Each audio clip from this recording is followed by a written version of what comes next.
Welcome back to another episode of the Gauntlet with Jay Crypto and Timmy. Meow. Welcome back. Episode 12. This is a dozen Yep. episode, which means we've been doing this for about 3.5 months. Time really flies. Time has wings, they do say when you're having fun, and I'm always having fun with you, Timmy. Time. So yeah, man. So while you tweet this thing out, I'll tweet it out after. I guess it's good to give a quick disclaimer. The Gauntlet is a sponsored show.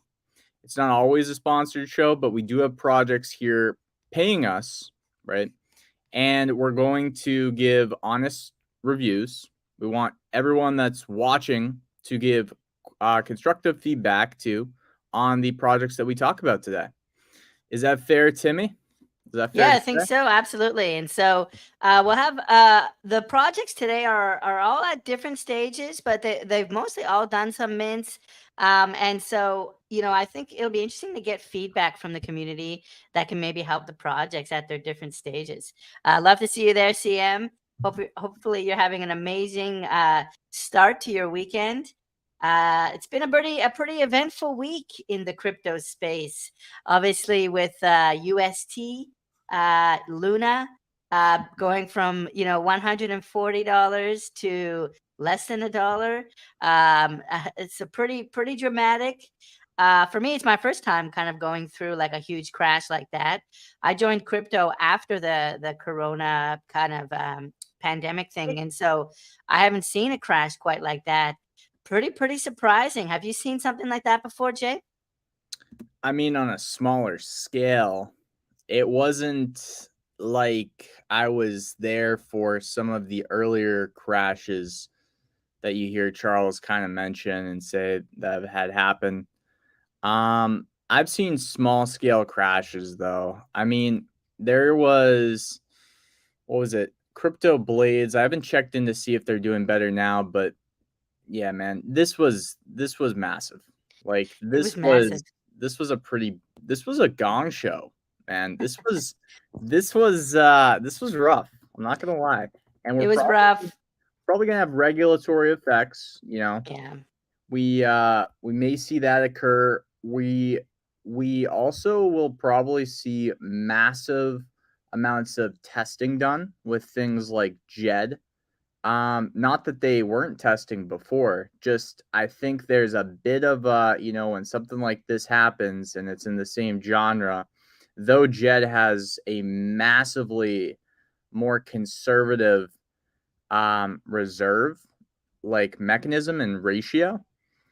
So that's great. I've been following Jed and Cody for quite a bit. I'm excited for Jed, but at the same token, it's interesting because you do have like a lot of funding for the reserve currency on Jed. So it'll be interesting to see how that plays out and how the backers of Jed, the accredited investors, um, someone commented on my channel the other day, uh, like the people that are backing something like that, maybe they'll get scared from this. I don't know if they will because again, there is a bit more. I don't want to say it like this, but in my opinion, and I could be completely wrong, and Jed could suffer the same fate. I just think there's a lot more substance behind the the way that Jed is set up. So it'll be interesting, right? Nonetheless, it'll be interesting. Yeah, for sure. I think like we've seen the JED white paper, and I haven't gone through it, but I've seen snapshots of it, and it seems like the research is there, and there's a whole team of people behind the JED algorithm and the research. So I'm optimistic. When I think you're right though, this week we've seen a lot of kind of critiques and a lot of people jumping into the JED white paper, which is great. People are trying to poke holes at it, which will help us like make JED even better, right? And so I Big like time. the idea that like this Luna, the UST stablecoin fiasco is going to help strengthen JED. So I'm optimistic for that. But I agree that like, these algorithmic stablecoins are very risky. It's kind of like, letting the AI do its thing with billions and billions of dollars at stake. And the worry I have is if something bad happens with JED, it could hurt Cardano, right? I mean, That's UST what was we a saw. stable coin. UST was the stable coin, but Luna itself took a lot of hurt. And so a JED could actually cause Cardano to go down 90%, 80%. I'd hate to see that. And so with these stable coins, the underlying layer one can really get affected. And so that's what Well, makes me nervous. the other thing though that we need to recognize too, Timmy, just to be fair, is one of the main use cases of Terra Luna was their algorithmic stablecoin too. Hmm. So that was like a huge attraction to using their blockchain. Their blockchain. Cardano has a very wholesome model and many facets that attract people to using it. Cody is not directly um, part of IOHK, right? So there is definitely an argument for just the fact that UST was one of the major appeals to using the Terra Luna blockchain. um, Obviously, I feel really bad for the people that were affected, and it is a Wild West territory, even when we talk about Jed. But I do think that this wholesomeness that Cardano kind of has offsets any particular project from failing more so than UST with Luna. Just to just be very open about my opinion on that.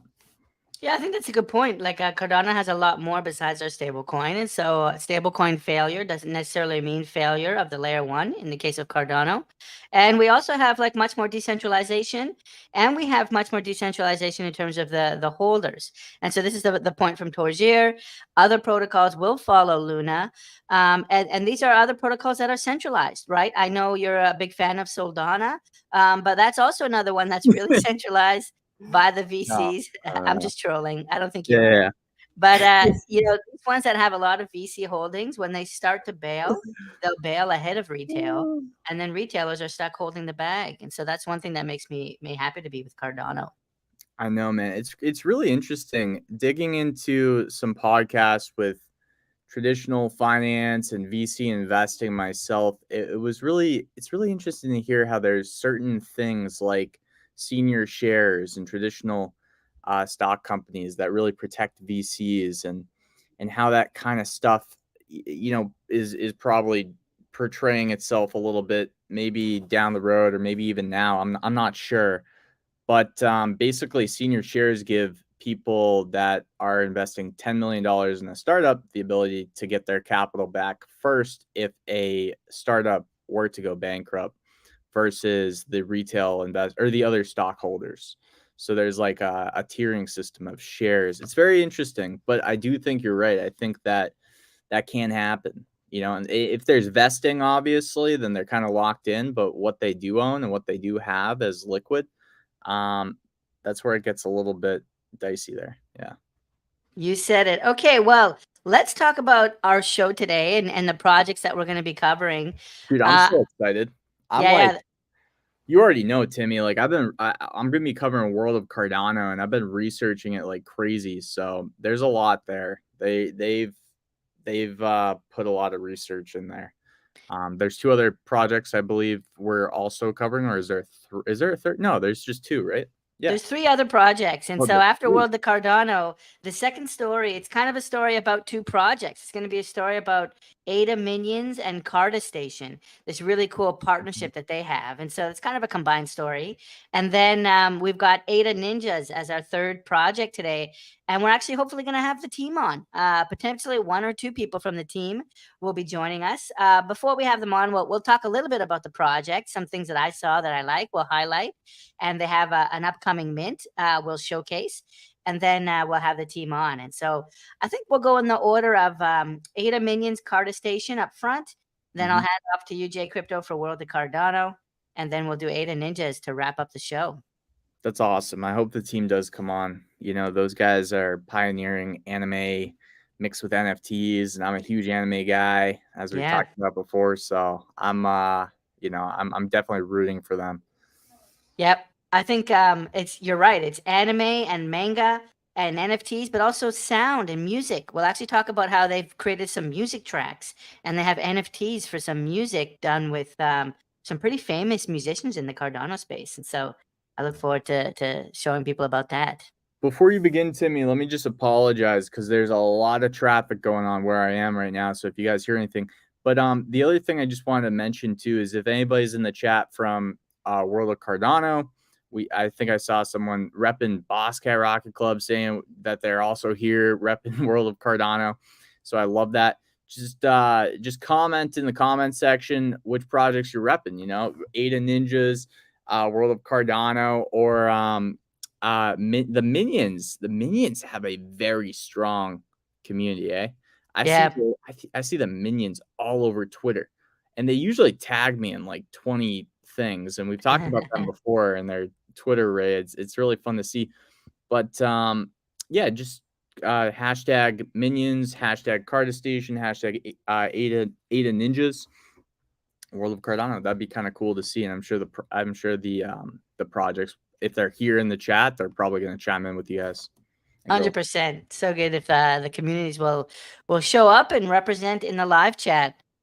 So if we're ready, then let's jump in at least with our first project, and maybe we can do some chat in between the projects. Maybe come back to UST or something else. But I think I'll go ahead and share my screen here. Let me just get set up. Okay. And if it's all right, I'm gonna make you small. There we go. No, I'm just kidding. So I'm going to take a journey for this segment of the show. We're going to start talking a little about ADA Minions, just to remind everybody about this project and what they're about. And then I want to announce this amazing partnership that they have with CardaStation. And from there, we'll talk more about what's been happening on the CardaStation side of things. And so that's the plan. Jumping in, I want to remind you guys about ADA Minions. We actually covered them on the Gauntlet a couple months ago. And it's this project with these really cute kind of robot looking creatures. It actually reminds me a lot of the Genius Yield mascot, but like a little bit more cuteness factor and obviously a ton of different variations. And so if you remember the story, these ADA minions were sent by humans to the moon to clean up the moon. A bunch of space debris was left on the moon. Humans sent these minion robots to clean up the moon. And then they got on their rocket ship to come back to Earth, but there was some kind of an accident that caused them to fall back to the moon. But this time their memory got jumbled somehow, and they got infused with personality. And so these are robots now that are coming to life with a bunch of personality because of this space accident, and they're stranded on the moon.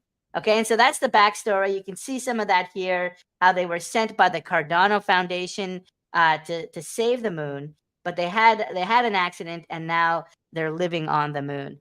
And so that's why they're all wearing spacesuits. And, to remind you, they're robots, but you can see they have personality. They have different faces, different grinnings, and, this kind of terminal style of interface to the robots.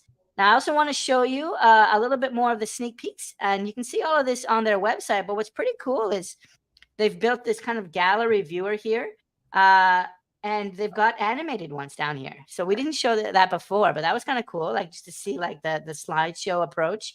And then you can see all the different traits here.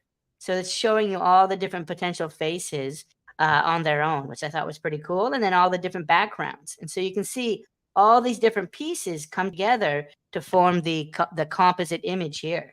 So you can see how this shape here that's behind them gets put there in between the background and the minion. So I haven't seen this before. We're actually going to see this with the ADA Ninjaz. ADA Ninjaz do a pretty cool thing on their website showing how they compose the art. I thought this was pretty cool for the minions. Good job, guys. They've got a bit more. They've got a gallery view as well, which is pretty cool. If you've ever used Muse.place, this is actually something that the Cardano ministry uses. If you guys aren't familiar, make sure to check out muse.place/Cardano ministry. A lot of really special. Why are you giggling, Jay? No, I just think it's unbelievable that the Cardano ministry it's growing at a rapid pace. It is. The Cardano ministry is something really, really special. I see it all over the place now, Timmy. And you were the first person to tell me about it. And I don't think it was at the scale that the roots of the tree of the Cardano ministry has really expanded. It's like underground. every Sunday evening, there's a Twitter space for the Cardano Ministry. Make sure to check that out. Big shout out to Genki, Nostradamus, Rod, a whole bunch of people that are helping run the Cardano Ministry. And so we have a 3D space on muse.place/Cardano Ministry. But this is one for the ADA Minions. And this is muse.place, 3D space where they've created a bit of a museum here, a gallery, they're calling it. And you can see a bunch of minions that they've set up in here. How cool is that? Really, like really that. cool. I love this view. This is like an early version of the metaverse. It's just single player from what I understand right now. But I love that they've built this. And you might not be able to hear it, but there's music as well. There's a speaker here, and it's actually playing music in my headphones. You can take a look at this one here. I'm not sure. Looks like he's spray painting, maybe. He's got a can of paint in his hand. Yeah, this one's got a bunch of stickers on it. My laptop actually looks a lot like this. I've got stickers from everywhere I've traveled. So that's pretty cool. So this is the ADA Minions project. Now you might be wondering, why are we talking about ADA Minions today? What's the big update? And the big update I'll tell you about in a minute. First, I want to show you the JPG store view of this project. The floor is at 35 ADA. What's interesting is that they minted for 35 ADA a couple months ago, and so they're holding the floor pretty good, right? None of them are actually selling below floor. So anybody or before mint, definitely not spray painting. What do you mean? I don't know what you mean. I had to pull that comment up. I love it. Crazy. Can of Cooblers. paint there. But you can see anyone who minted this is break even or in profit right now if they were to sell on the secondhand marketplace. So that's pretty good job from the ADA Minions team to be holding floor at your mint price. But the big announcement today, I'm actually going to go ahead and share my screen properly. Give me a second. There's a partnership announcement, and I want to get audio working for this. Let me find it here. There we go.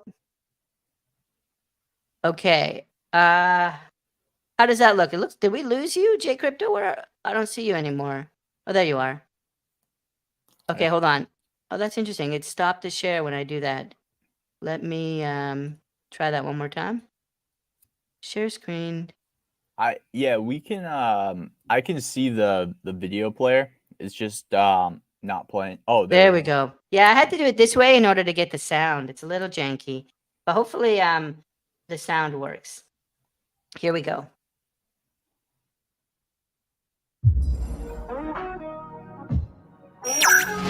Oh, wow.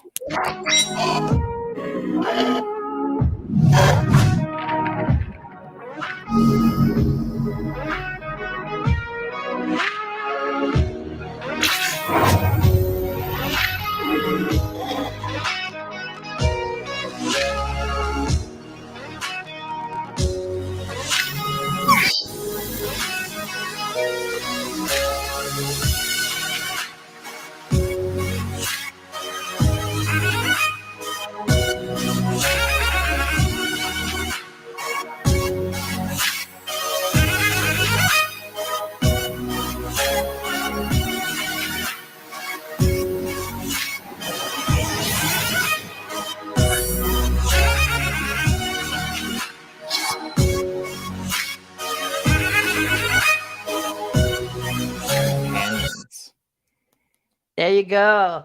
Let me get back here. How cool was that? Did the sound come through, Jay? Yeah, man. It was really they did a great job at that. I haven't seen that yet. Yeah, that's pretty cool, right? They just dropped this today. So it just became public a couple hours, or actually maybe yesterday, or earlier this week. But today is the day where this partnership is actually functional. And so it is super cool music, Connor. I agree. Connor. Yep. And so this is CardaStation. Now, CardaStation is a Cardano metaverse that's already functional. You can already go ahead and walk around CardaStation with your character. But what they're announcing is, as of today, if you have an ADA Minion NFT, you're going to get a 3D pet in CardaStation. It's almost like the Pavia Pavs, but this is actually working and it's going to be released today, where you can go into the metaverse, and if you have a 2D ADA Minion NFT, because they're only 2D right now, you're going to actually end up getting a 3D robot. It's a generic robot. They only have like I think it's like 3 or 4, and so everyone will have a similar one for now. But there's going to be a little ADA Minion robot following you around in CardaStation. And so I thought, and that's why you can see here in the video, the robot goes to follow the human avatar over there. And so that's the idea. They've got companions, is what it's called, right? CardaStation companions. And the first companion project is ADA Minions. And so that's the big announcement today. And how cute is this guy? Did you see how his face lit up when he saw the Who Man? That was super, super cool. And you can see how there's debris here, right? You see this rover in the background is kind of broken down. There's another one in the front here. And so these ADA Minion robots were sent to clean up the moon, and they got stranded on the moon as they were trying to leave. And so that's the story. So that's super cool. What do you think of that so far, Jay? Yeah, man, it's very interesting. There's like what is a metaverse without a community? So Yeah. I think one thing can be said, like, who's to judge, right? If like if a virtual space can house features like this and have a community, especially tapping into the minion community, because that's an insane community. Yeah. That's a real insane community. I think that by populating the CardaStation metaverse and involving the minions community, they've made a very smart move. I also think that why we're going to see 3D assets be like, how they just have, even you mentioned the POBs, Timmy, but like even the POBs, there's like 12 types, right? But there's copies of them. I think it's a lot harder to make unique artwork. So that's a common theme for 3D assets, especially if they're going to be moving around. It's just a more difficult task to generate those traits in something like Unreal Engine or Unity than it would be for a 2D image. So it makes a lot of sense why they're going that route as well, just to get these things, out there. And what's really cool about these companions, man, is like, it'll be interesting to see if you can kind of take them to different places, if they're going to build upon having these little companions in the CardaStation metaverse. It's a really cool cinematic update, man. It's like they did a really good job on this. Yeah, how cute is this guy? I love his little shirt as well. Looks a little bit like the clothing choice that I like to use. See if I can bring him back. He's got this cool Cardano shirt on here. I love how he's repping Cardano.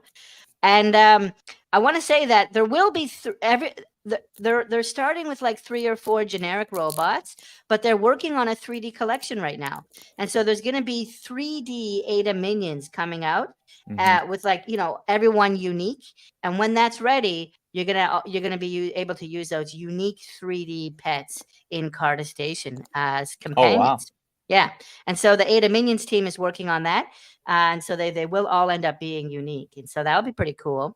But you're right, it is a lot of work. I'm actually working on a collection right now that's all 3D, and it's all being done in Maya, where everyone is unique in 3D, and each one is animated as well. But it's a huge amount of work to get it ready. But when our collection comes out, it'll be ready for the metaverse day one, because it's being built like with 3D animation up front. But it's taking a long, long time, and so it's a huge job. You're right. So what I want to do now is share a few more updates about CardaStation, and so you can understand how cool it's going to be in this metaverse. And the metaverse is actually running right now. In fact, they just had a jetpack competition where everybody in the project I saw that on started Twitter. flying around with jetpacks. And I'll actually go ahead and share this tab now, so we can get the sound working again. Give me a second here. There we go. And I'll play this video because it has some pretty cool sound effects. You see that? He's flying around. Oh, actually, this is the winning one. So this one actually doesn't have the sound effects, but I have a different one with sound effects. You can see how he's flying around in CardaStation. All of these things are different plots, and so you can go ahead and buy a plot and put some land on there. And then there's like community buildings. There's a huge community center, and there's a garage for your rover.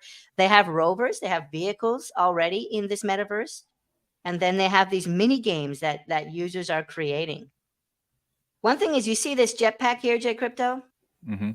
So that's created by MetaJets, and it actually reminds me of the one that you were creating, right? You have a jetpack project with Frog Dog that might Yeah. work like with Pavia, maybe. But Well, this is yeah, it's not going to be like in collaboration with Pavia or any metaverse at the moment. Frog Dog and I have taken a step back and really we want to do it still, but we're nice. not going to do it until we're absolutely sure that it can be something pretty cool. Supported. Well, I think now that CardaStation has jetpacks, Pavia is going to have to do it. So you guys, you and Frog Dog should reach out to Pavia and like get official support or something, because it seems pretty popular. I think all metaverses are gonna have to have jetpacks, Timmy, honestly. Like, how can you not? Like, Yeah, I just guess being able to fly around, it's a pretty good deal. Yeah, I agree. Boss Cat Rocket Club has them as well. I guess people just want to fly around because these metaverses are so huge. This is the project we were looking at. This is MetaJet. And so CardaStation has partnered with MetaJet and with ADA Minions already for their metaverse. So this is a proper metaverse platform where it's not a closed sandbox. They're already partnering with a bunch of people in order to get things done. And I'll show you a couple other cool things that are new in the CardaStation space. Well, we saw the jetpack race already, but there was this. This is a really cool building project from one of the users. So I'll play the video.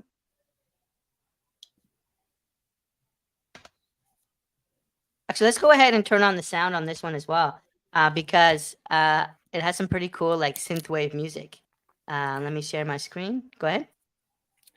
Yeah, no, I was just going to answer some questions. Kami Coin said, "What's good?" Shout out to Kami.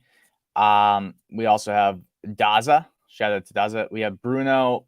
When Walk. Oh, World of Cardano. World of Cardano is actually coming up next. And yeah, so Timmy, are you good to good to go, playa? Let's watch this. We're gonna watch this building that was created in CardaStation.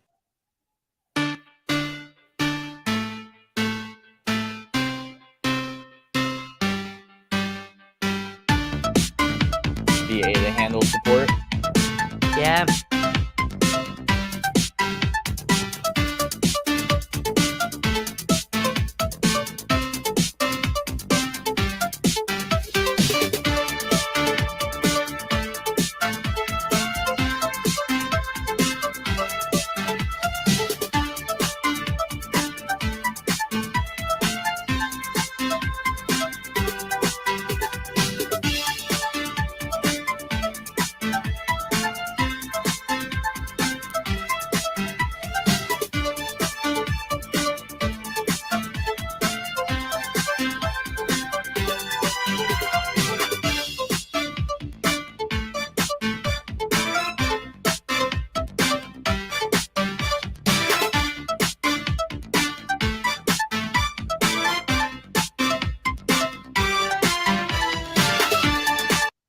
So I think I'll pause there. But that gives you the sense of like what you can already start doing. These are our community members that are creating buildings on the ground, but also spaceships. And because of the height of your plot, you can actually have it floating in the air.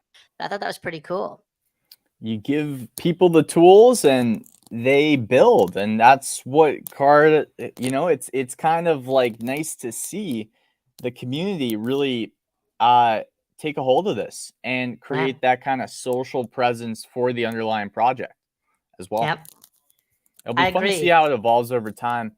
What are they using, Timmy? What are they doing for like their infrastructure? Is it Unreal Engine? What's cool is it's Unity, because it's all on the web. But doing it in Unity has allowed them to have a complete that's web-based. Right. Yeah, it looks like Unity. Yeah, Actually, now that you mention it. Yeah. So that's like that's pretty accessible when it comes to different infrastructures as well, from what yeah, people are because used to. it's right there on the web, and you can actually go to their website anytime. And here, I wasn't going to show it, but I have to now because you've triggered it. Let me go ahead and show the world real quick, because it is actually pretty cool. Like, you can actually just go to their website, which is CardaStation.com, and if you go to virtual world, you can hit visit CardaStation, and it's open to everyone. It loads it up just like that, and now you're going to be in their metaverse. So you don't have to download anything. It's made with Unity, and you don't have to, do anything on your Windows machine. You can just go ahead and click. And I clicked to like load the spaceport. Looks like this is something new they added. Okay, here we go. So I'm in the spaceport now, and I'm just able to like basically jump around and fly around their metaverse. And so if I walk a little bit further, I would see plots from all the different users. This is the garage over here. It's a public garage where you can bring your rover and repair your rover. What's cool is this: you can buy the land plots that this garage sits on, and you get royalty sharing of any services that the garage does. And so that's a pretty cool passive revenue generation model there. And then I'm in a different part of the world right now, but where I was earlier, there's been a ton of buildings and people using their plots. You can see the white line here is the plot outline. So yeah, so Dude, this is, you know who was on with us? Actually, I remember it was Chronic, and Chronic yep. was talking. He has like, I think he had at least a good amount of plots, and he I was think you might have a few. or maybe a couple. Yeah, I forget, but I do remember this. Yeah. Yeah, and Chris Williams, a friend of mine, a crypto friend of mine, has a lot of these as well. And he's actually got Timmy on his plot. I don't think I'll be able to find it. The metaverse is huge, but there's a couple people that I know that have CardaStation plots. So this team is building it before they market, right? They're not doing a bunch of hype or a bunch of marketing. They're just building stuff and releasing it. They've got a working metaverse. They've got community buildings. They've got pets. They've got jetpacks, and so it's just like this rapid building prototyping phase, which is just a different approach. It's cool that we have this type of development, and then we have the other projects that are, you know, focused on building up marketing and hype while they build. So there you go. There you go. Oops. Okay, let me get back to my house here. Okay, that was fast. All right, so any questions in the chat about CardaStation, or what are the people thinking? Everyone's excited for World of Cardano, I think. Yeah, man, people are pretty hyped. I think if you guys have any questions or feedback, just put it in the chat, and we'll take about 10 minutes too at the end of the kind of review and kind of go back. Does that sound like a fair deal, Timmy, if we just commit to doing that in case people Yeah, do have feedback too on some of these questions, and we'll let's do just it. like try to, get that feedback out there on the show. All right. So let me share my screen, and we can transition to World of Cardano. Now, when I started to research World of Cardano, I've heard of it, I've seen the artwork. I was impressed. I'm not gonna lie. I was impressed Yeah. because their ecosystem was more developed than I thought it was. Their roots with other projects was very impressive. Things like Cardano Lounge. Um, there's a few things I'll touch on actually, but let me share my screen real quick, and we'll get into it. And it's dude, I'm pretty excited for this. I'm not gonna lie to you. So let me know if you can see that, if you can see my screen here. Yeah, I see infinity. I see 1,000,000 J cryptos, and that's still not enough. I need more. All right.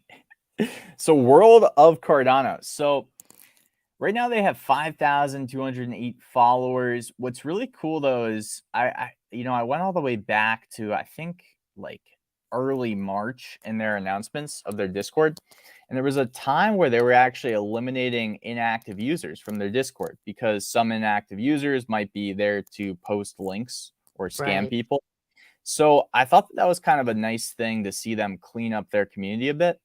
And I don't know. I wanted to ask how people feel about that because I think in the context that they gave it, it was a very smart decision since there's been a lot of hype around metaverses and mints. And this one in particular, it did get hyped up for a minute. You know, I was focusing on other things at the time. I don't own any parcels. I'll just disclose that. But it's definitely after doing my research over the past couple days, I don't know, it looks pretty interesting. And what I didn't realize is that they're using Unreal Engine 5. I can count on, I don't know, man, on the limbs I have basically the projects I know on Cardano using Unreal Engine 5. This was added to the list, and that was also pretty darn cool. Now, what is World of Cardano? So it's a metaverse, but I think what's kind of interesting about it, I'll just play this video real quick. This is actually, I believe, Unreal Engine 5, if I'm not mistaken. I asked the team right before we kind of got on, so they probably didn't see my message, but I just want to clarify that this is Unreal Engine 5. It looks really cool how they're building their entire land. This is something that gets overlooked, I think, by a lot of people because with Unreal Engine 5 and the actual terrain that gets built, you got to think of like what were the games that were very popular back in the day. Well, even something like World of Warcraft, they had extensive terrain. But with Unreal Engine 5, that terrain gets notched up a whole new level. The detail gets notched up. So it will be very interesting to see how this entire metaverse evolves. But let me just play this and rattle off a few points. This is actually one of the four. This is Urus Dune, if I pronounce that right. And there's four kinds of, I'll show a picture later, but there's four kinds of quadrants, right? And Look at that. isn't Wow. this, yeah, let me just go full screen on this sucker. I That's so mean, cool. so basically, okay, so they have like on their main website, they have a parcel finder. There is an airdrop that was just announced where at some point in the next 3 weeks, you're going to get airdrop the first avatar. I'm pretty sure it's the first. It's Avatar Lumen, the Ranger Shadow of Moonfall. Okay. And we're going to show a little video from their Discord later on of what he looks like. It also looks like they built that in Unreal Engine 5. What's interesting though is the mint, the original mint. I'll go over some of the details later when we look at the white paper, but it happened in mid-March, right? And I mean, this mint, I remember seeing these things on Pool PM, Timmy, just like a little bit of history, and I was Yeah. like, this artwork on Pool PM, like this is definitely unique too. So that was kind of cool to see. There's four kingdoms, sorry, so they're not like quadrants, they're called kingdoms. And there's Sky Copy, Urus Dune, Moonfall, and Thandor. So I want to show you, ladies and gentlemen, also Sky Copy, if I'm pronouncing that correctly. But look at this, man. Like honestly, like this is you gotta think, like, I don't know, man. There's also a really cool land model that they're using where there's like 16 cities in these four kingdoms, Oh, cool. and each city has a different land plot style than I've seen in the past, where it's very structured, laid out. The roads are kind of built in. We're going to look at it later on, but I think they've kind of shown us a little bit of what they have in store. So I don't know. What do you guys think? Let us know in the chat.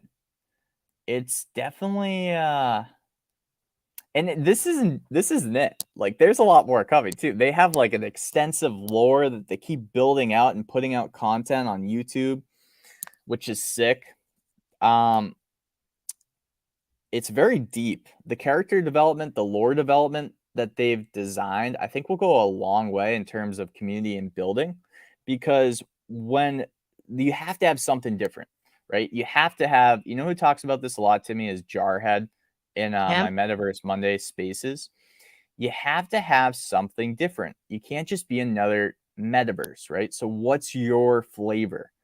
So I think this lore is really going to be a cornerstone in building out and capturing kind of like the minds and hearts of users. So it's pretty interesting. This takes place, let's see here. I wrote down this metaverse takes place after a war that waged on for over 2000 years.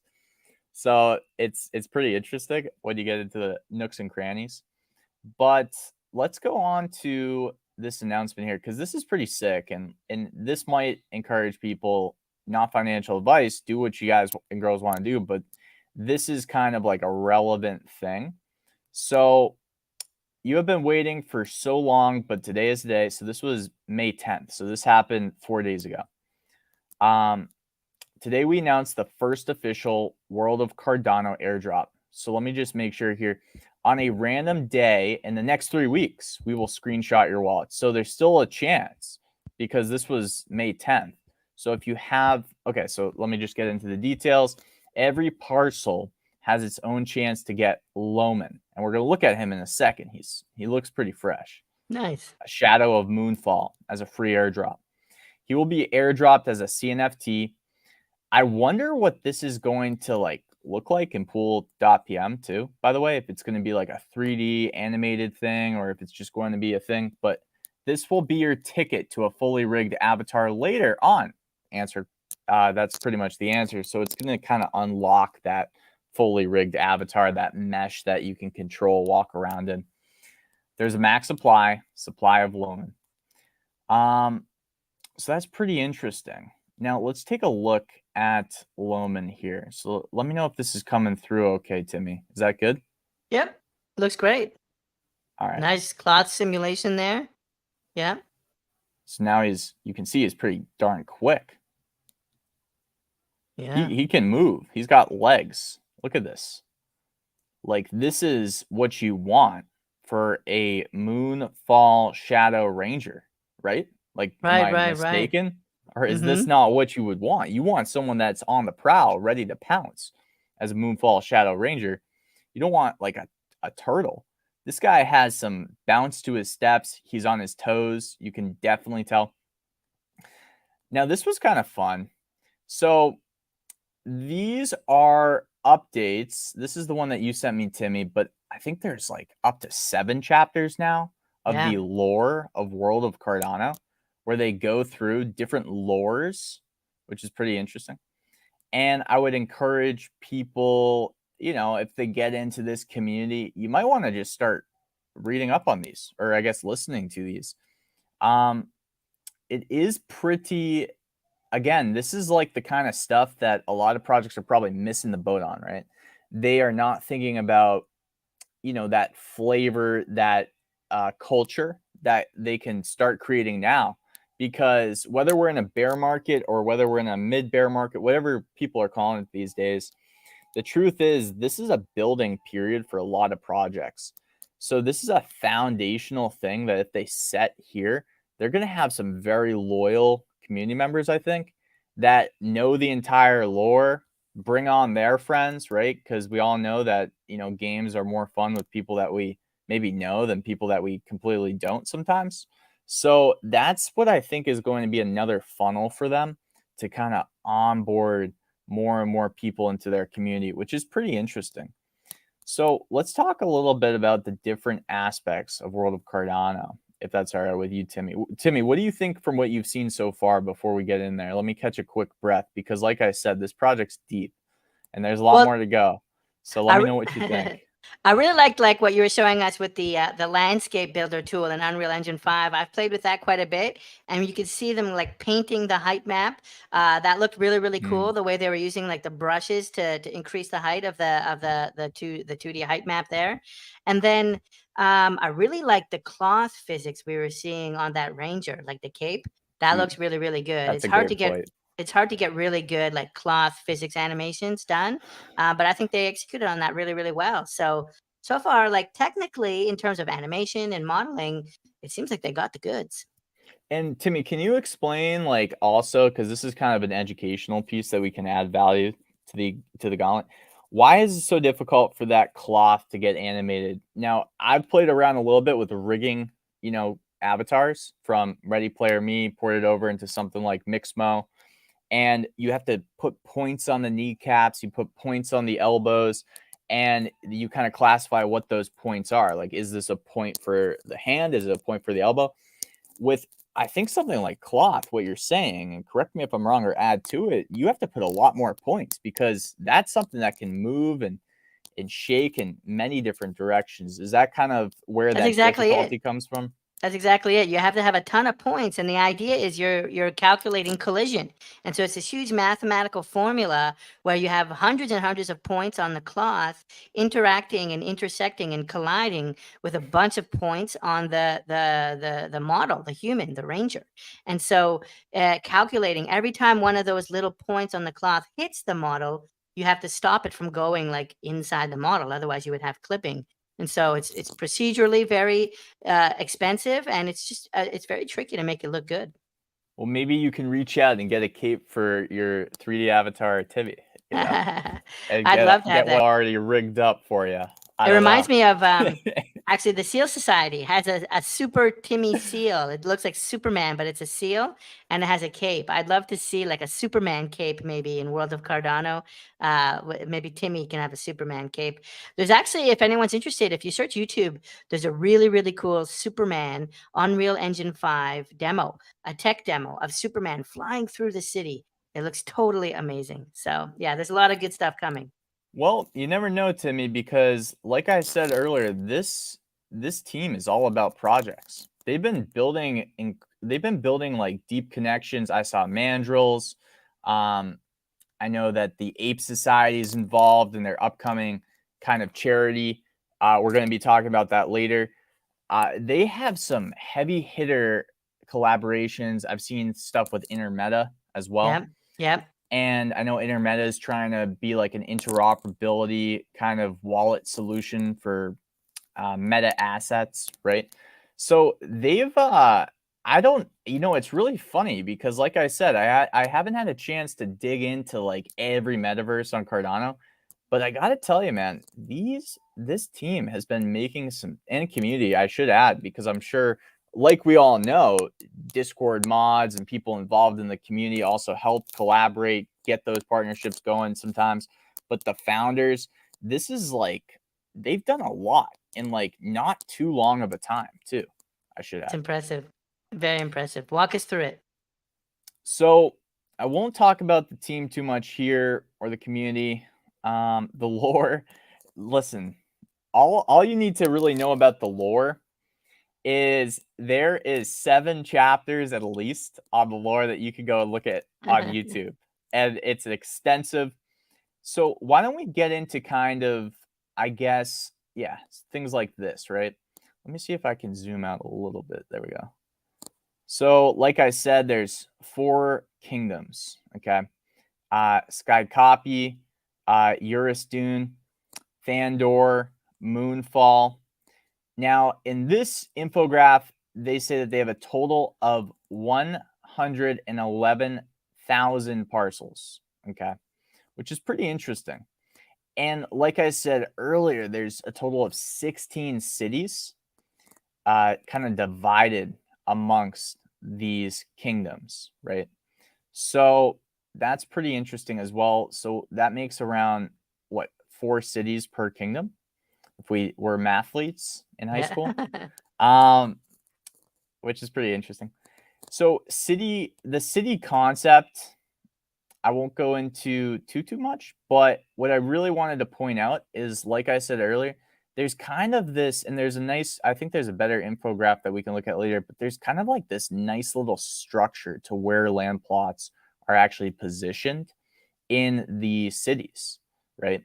And I assume they did this because now they can create more of a game-like feel where there's roads and there's no land plots between city from city. And that's kind of how like games like World of Warcraft kind of worked, right? You didn't have land plots that everyone owned in the Yeah. barrens. You had to walk and you had to, kill these creatures, or sometimes goblins, or who And like, knows what. And you're yeah. not going to see you're not going to see your fellow townsmen in those areas with all those creatures. So I think they wanted to do this to kind of give themselves some space to maybe implement the gameplay in between these different cities. What do you think of that thesis, Timmy? Yeah, I think you're right. Like they can have you do like little quests and things like that, but also it won't be like a grid. Like some of the metaverse we've seen, it's just like this flat grid with XY coordinates, and I don't know, that's maybe okay, but cities aren't really built that way. I love that you might have more like curves and turns and like cul-de-sacs and things like that. Yeah, yeah. What's kind of interesting too is they've decided to not make every land plot the same size, right? So I'm sure that some of the community members know that if you go onto JPEG Store and you search the size 9, right? You'll see that they have these gold backgrounds. So these are kind of like the largest plots in the game. What's pretty, and that's like a 3x3. So it's equivalent Yeah. to some other metaverses estate sizes, right? What's kind of interesting though is there's like okay, so let's read this because this is important. Living space is the 1x1 parcel eligible to enter World of Cardano. Business space is the 2x2 parcel. So that's like kind of like 4 parcels. Gaining currency through a business. So that's like your business zoned kind of space ish thing. And then a 3x3 parcel, right? And you can see these on the map. You can kind of see which ones are the 2x2s, right? Which ones are the maybe 3x3s, right? And then you can see the single parcels make up like I believe it's like 60 to 70%. We'll look later. There's more information on that of the entire parcels. So these 2x2s and 3x3s are pretty rare. They're pretty rare. But they say that the 3x3s are for event space, eligible to host bigger activities to gain currency. I thought Yeah, that like was pretty yeah, yeah. interesting. Communities meeting, for like live music performances or sports. That's like the event space size. Maybe even a duel to the death, Timmy. Um, they're I think where they're probably going to go with this is make maybe, I don't know, this is speculation, ladies and gentlemen, but let me know what you think in the comments. I think tooling will be designed for different different things, right? So you might have tooling designed for the business spaces. I think that would maybe make sense. And then the event spaces might have additional functionality or tooling, kind of like how certain subscriptions in the web 2 world, where you don't own the subscription as like a NFT digital property, right? But you're paying monthly, which is Yep. like going backwards. This is like the future, what we're looking at here. You have different offerings based on a higher tiered subscription. So I could almost see them placing different tooling based on your land side possibly in the future. Here's the maybe better image to show kind of like what this sort of land plot model kind of looks like. So I thought this was super fascinating, man. Like there isn't, I wonder too, by the way, how many things they're going to implement in the city themselves. You know what I mean? Like NPC characters, things of that nature. I think I've seen that mentioned somewhere as well, but not gone into depth. So if you guys know, like, if you have any ideas, let us know in the comments. Let us know in the comments. But like, you know what I mean to me? Like, or even like WOC kind of shops and places, maybe to get the ball rolling on ideation. But they could just have the community doing it from ground up. We will Yeah, it's see. interesting. Like they've put a lot of thought into laying out the city and the world, and it's a big contrast from Pavia, which is a lot more like kind of an open grid without like city planning. This one seems a lot similar to like cornucopias in the sense that they've named regions and there's going to be public areas and like a vendor area and things like that. So like I get game vibes a lot. I get like it's a mix Very gamey. between game and metaverse. It's a play to earn metaverse, man. Like I don't know what else to call it. Like myself, that's what I would call it. And we'll talk about a little bit about that later on. But that's what kind of I think that's what kind of interesting too, right? Because and they've mentioned a token. They've mentioned that there's crystals that, there's a very limited supply of crystals, and they're going to be valuable in lots of ways. We don't really, I didn't find a lot of details on some of the benefits, and I think they even allude to releasing more of those details later on. There's actually a slide I'm going to look at that has information on the crystals. What's interesting though is they're giving it to their loyal supporters, so people in their Discord, right, from day one. And there's other kinds of giveaway opportunities for crystals, but basically it's going to be for like the early supporters. If this is around for the next 10 years, chances are in 10 years you're not going to have the opportunities to get crystals that you have now. And to your point, man, it's kind of they've mentioned a token. So that's where you have things like sinks, faucets for play to earn games, right? Where you can get rewarded in a token. You can also spend that token. There's use cases for that token. A play to earn gaming metaverse just has that inherent benefit and flexibility. Whereas an open world metaverse just doesn't, because they're not building a game. They're building an open world metaverse.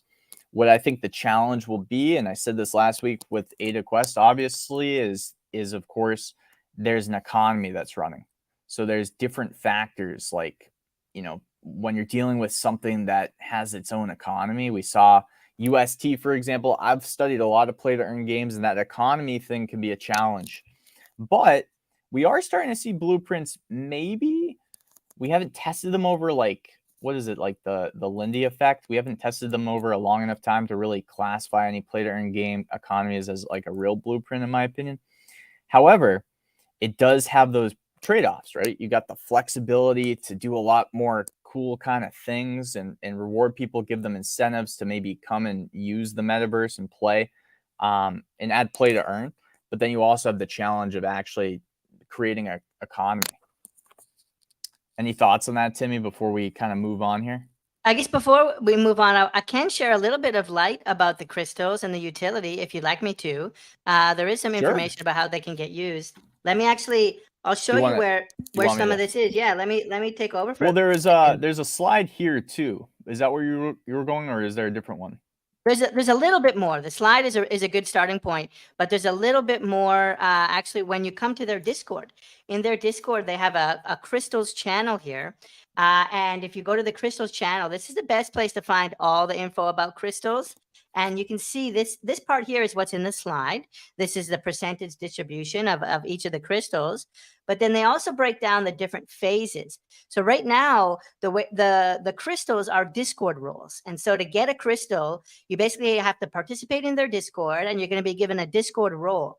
And then in phase 2, they're going to set up a bot, which will let you tell the bot your wallet address. And then based on if you have the Discord role for each crystal, they're going to send you the crystal NFT. And then phase 4, they're going to create or phase 3, they're going to create on JPG Store an actual policy where you can trade them on the marketplace. And then phase 4, you're going to be able to use them in the metaverse. Then they've got a section down here, the utility of the crystals. And, they have a bunch of different ideas. Yeah, they have a different ideas. One is like you'll be able to mint a special drop, which will just be available for the holders of the crystals. And then they're going to have a coin. You talked about the token in the future, and crystal holders will receive regular airdrops of the coin after phase 3. So that's it right there. But like sorry, go ahead. I was just gonna chime in, because like, I think what I'm seeing here now, again, I don't own any land, so I'm like very, I'm not trying to pump my bags at any means necessary. Now, they are sponsoring this episode of the Gauntlet, but at the same token, I think if I was really, really invested in this project, that would be what I would try to optimize for, right? Like, how can I get these crystals? Because there's a limited opportunity. It's kind of like, I don't know, like you have these certain advantages and like kind of gamification and tokenomics when it comes to NFTs and metaverses and things, where they like to reward founders. We've seen that with Cardania. right? With the Gauntlet, where you got airdropped that prismatic land.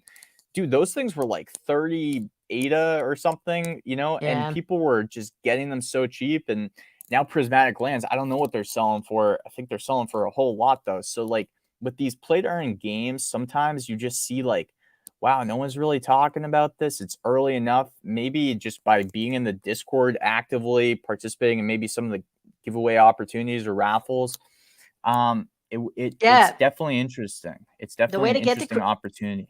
the way to get the crystals, if you join the crystals channel, you'll see the latest post here. You can win crystals through the giveaways channel and the daily giveaways channel. So that's how you can get the crystal. You'll actually get the crystal roll, the Discord roll for now. And you can see here how many they've given away. They've given away about a third, maybe a half of, depending on which crystal. The rainbow crystals are the rarest, and they've only given away 9 of 24, so maybe a third. But then you can see the forest crystals, the water crystals. You can see how many they've given away. But for no crystal type have they given away more than half. So more than half of every crystal type is still available. So check that out in their Discord. A couple of quick things, Timmy. So will you interview the team on this one? I don't think that they could come today. Yeah, not today. I think I think they might actually be in Israel. I think there's a time zone issue, and so we're not going to have them on today. We are going to have ADA Ninjas on actually in the next few minutes. It's getting close to the time for the ADA Ninjas segment, so we're going to have the ADA Ninjas team on, but not Walk today. Oh, okay. Let me all right. Yeah, I mean, we pretty much covered the rest of what I was gonna go into. There's a lot more information in the white paper. There's like this little tiny fly just buzzing around my face. And essentially, I think the biggest highlights of the project, if I was to sum it up, is the avatars are a big deal. If you're going to take your own research from here, I would look into the avatars. I think minting avatars, especially in a play to earn game, is actually like a very smart, low key thing that we're not thinking about yet. And there's inherent values, I think, to owning a character of a certain skill set, especially when it's the first character being airdropped. So I Yeah. would look into that. I would also look into, this is something that's so hard to cover on these live streams because it would just take too much time, to be honest with you. But look into the economy. I would try to do as much research for anybody watching. And this is like, I'm sure World of Cardano would agree. Like look into their tokenomics. See if you see anything that, maybe concerns you. Go to the Discord and just bring it up and just say, hey, you know what? This looks kind of interesting. I haven't really taken a solid look at it, but from what I've seen, I just haven't really gotten a chance to do a deep dive on that. But that's really important for play to earn games. It looks like they put a lot of thought into it though. So there's information on it, and that's more than 90% of projects can say, right? So Yeah. like that's a good thing. And then just real quick, I did want to just mention that the land plots, they give you like a very detailed orientation on kind of like what traits to look for when you go to a marketplace. So just read through the entire white paper. I hate to sound so generic, but this is actually a pretty darn good one. You can find it in the Discord. And that was, I found it in the announcements channel. So that's what I would Cool. recommend people to do, I guess. Yeah, this seems like a very serious project. They're actually building stuff. It's not just hype. I mean, and even some of the other projects that are just hype right now, I think are going to be amazing. I don't want to throw shade on any project that isn't building yet, but this team is. We've actually seen them actually building. They seem to have the skills. I do want to talk about one last thing for this project because it's timely. It's happening tomorrow, and it's the CNFT for charity. Oops. Hold on. I gotta fix my screen here. There That we was on go. my roadmap, Timmy, but then you rushed me, man. No, I I'm just rushed kidding. you. Go ahead. I'm gonna steal this one from you. You actually did mention it, Jay. You mentioned it about 20 minutes ago, so I'm just gonna add it in detail. So it's a CNFT for charity, May 15th. So I think that's tomorrow, isn't it, Jay? Yeah. So that's tomorrow at 6 p.m. Crazy. UTC. So it's about 22, maybe 23 hours from now. And this is a charity. A bunch of projects are partnering with them on this. I think World of Cardano is kind of the main host, the main catalyst for the charity, but they've Yeah. got Ape Society. They've got the Cardano Crocs Club, ADA Invadas, Mandrills, Cardano Villa, Metropia DAO. Oh no, Metopia DAO, and Metaplanes. I'm a big fan of Metaplanes. Actually, hold on. Let me zoom in a little bit there, so you can see all these other projects. It's not even a final list. All these other projects are participating. It's a charity for Ukraine. 100% of the proceeds are going to people in Ukraine using their official Bitcoin donation address, as well as child cancer research. Alex's Lemonade is the other charity beneficiary. And so what's going to happen is you're going to want to join the World of Cardano Discord server tomorrow, Sunday the 15th. So I think it's around like 11 a.m. Eastern, maybe. Don't quote me on that. Actually, let's go ahead and double check. Like, I think it's worth 6 p.m. UTC. What time EST? Yeah, 2 p.m. So around 2 p.m. Eastern, you're going to want to go ahead and join their Discord. And so it's going to be a charity event for Ukraine and for children. How cool is that? And how cool, like with the partnership list, that's pretty impressive. Yeah, it's very interesting. I believe that it's for is it for displaced people in Ukraine and then child cancer research. Yeah, but like really the project's on board with that. It's just like a cool I could see World of Cardano organizing a lot. I mean, it seems like they've built some solid partnerships. Shout out to Cardano Lounge. You know, I haven't had the chance to meet some of the characters behind that, but I do know Cardano Poppy loves Cardano Lounge. And I am part of their Discord, but I did see that that was one of their early partners, and it seems like they are going to be incorporating their early partners into their lore, which I'm excited to kind of, you know, follow, check out. I don't know, man. I'll have to think about this. Yeah, I love this. ADA Legend, 120 plus land parcels. So amazing. What a baller. Love that ape you have as well. Totally baller. Hey, boss. And Dude, then ADA Legend, shout out to ADA Legend. ADA Legend comes on like most gauntlets and definitely supports a lot of the content. Yep. It's a lot of people, a lot of big fans of World of Cardano. A lot of people. It's an underground community, though. It's kind of like, it reminds me of like, it kind of reminds me low key of like Cardania in that way, because some of these projects, Timmy, they just have like such a loyal like following and they continue to grow. It's interesting. I'm going to keep my eye on it. Yep. Okay, very good. Well, thanks for presenting that to us, Jay Crypto. I know it's a huge project, and it's hard to know where to dive in, but I really like the way you presented that by talking about the 4 district, Skycopy, and some of these other ones. Uniqueness. It was easy, man. They just it's fun to do uniqueness. You know, it's fun to highlight unique things. Nice. That was fun.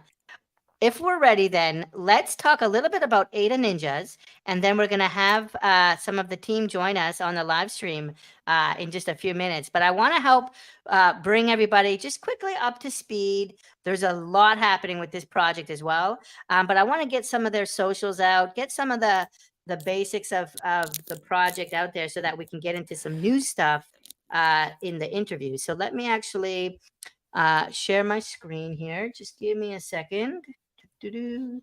And okay. I'm really looking forward to this, man. All I'm gonna say is ADA Ninjaz. You know, they were one of my first interviews ever on my Cardano YouTube content creation, and I gotta tell you, man, I was impressed by like how official they were organizing their company or NFT project. But really, they were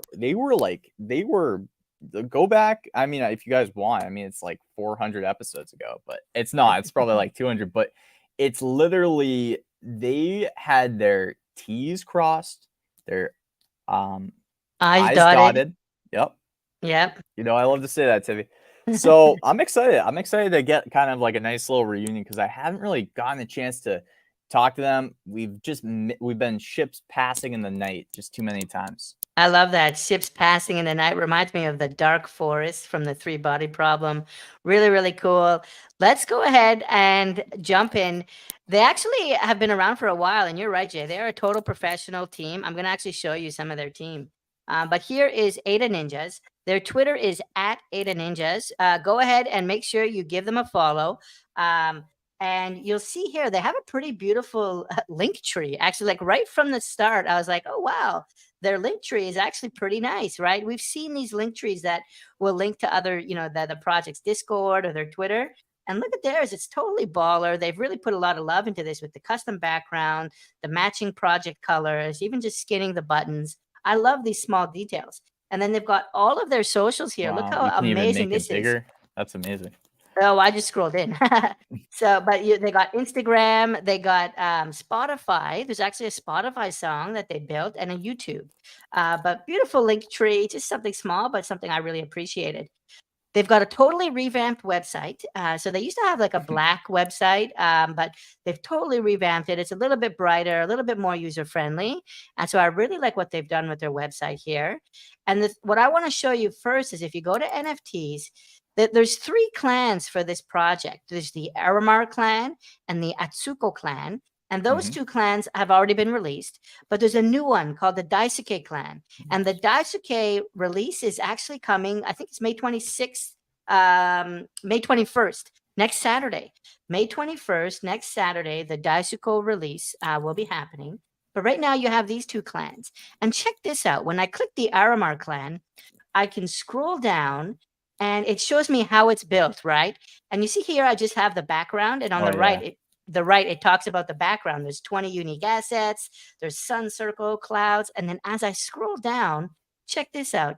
The weapon now comes. And so they've got the shuriken and the steel tunfu. This is the shuriken here. And then the body comes, right? And then the eyes come. And here comes the mouth. And here comes the clothing, the hair, and the accessories. How cool is that? We saw ADA Minions a few minutes ago showing us their composition. And I love this, how we can see the build come together for ADA Ninjaz as I'm scrolling down. Super, super slick. They didn't have to do that. I totally appreciated that. And then if I go to NFTs and I choose Atsuko, I can see this one as well. Different background, right? This is a different collection, a different clan. I can see him getting built incrementally, how the image is composed. Super cool. Really well executed. What do you think, Jay? Dude, I just think like the biggest thing about this project is if you are into anime and you are like, you don't feel like you're in a community that maybe you can talk about One Piece, you can talk about Demon Slayer. This is one to seriously take a look at because they've been embedding anime culture into their community, and I think it's actually attracted them people that are diehard ADA Ninja people. And again, they're they are, from what I've talked to, the founders, they got their shirts buttoned up, man. Like legitimate. So they have that official side, but they also have that like deep kind of anime roots, which is what they're kind of building, which is a real time, maybe proof of concept for the first NFT. Because what in the anime scene, what happens is things become a manga, right? Then that gets distributed out. People see how it does, gets kind of proofread, they give feedback, and then sometimes they become an actual anime. Speaking of manga, you can see their manga here, and it's totally sick. I'm actually going to, let's do this real quick. I'm going to share my screen again, and you're going to be able to hear some of the music in their manga. Let me go to ADA Ninja's Clan Wars. Here we go. And actually, if you go to the manga comic section and you scroll down, you can have the experience of reading a printed comic book, but online. So you'll never lose it. It's always here for you. And if I hit next here, you'll start to hear the music playing, I hope. Is that coming through? Yep. How cool is this? Now we just need some dubbed to read it to us. That would be like the next step. I'm not going to try. I wouldn't do it justice. But how cool is this? There's a ton in here. On and on and on. Oh, yeah. It's a manga. That's a manga. I don't listen. I'm your traditional just American dude that just like, I'm not touching the manga because I don't want to spoil now there's been times where I've seen leaks on YouTube, but I don't want to spoil the experience of seeing that weekly episode of something Yeah. like Uh-huh. One Piece, especially what's going on in Wano, for those of you Yep. in the know. That's all I'm going to say. That's all I'm going to say. All right. All right. So I want to give a couple more stats. I talked about how there's been 2 releases so far. The first one was the Aramar clan at 58 ADA. They released 8,880 of these, and this is done in October. They did this in early October of last year. So this project's been around for a while. What's interesting is there was a little bit of a snafu, a little bit of an accident with their mint. They had the wrong address on there.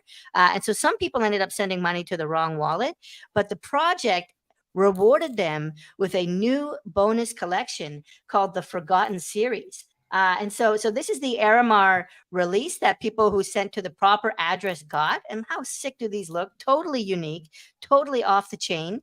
I mean, they're on chain, but off the chain at the same time. And then they created this Forgotten Series here, the Forgotten Spirit.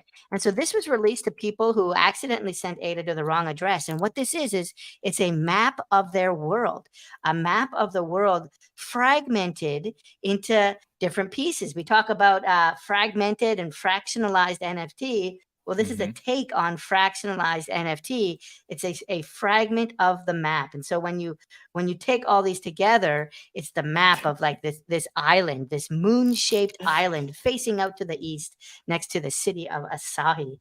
A little bit more of the lore. From what I was reading, well, the way it worked is around the year 900 AD, the blacksmith created a blade, this amazing blade.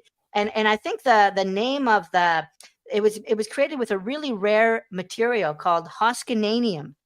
So a little shout out to Charles Hoskinson, and it's called Hoskinanium katana. He made a katana sword. You gotta remember where you came from. You got to Shout out to remember Charles. where you came from, right? So this precious metal, but the shard was broken into 3 pieces. And then later, these 3 clans found those pieces. And so the Aramar clan was the first one to find the first shard.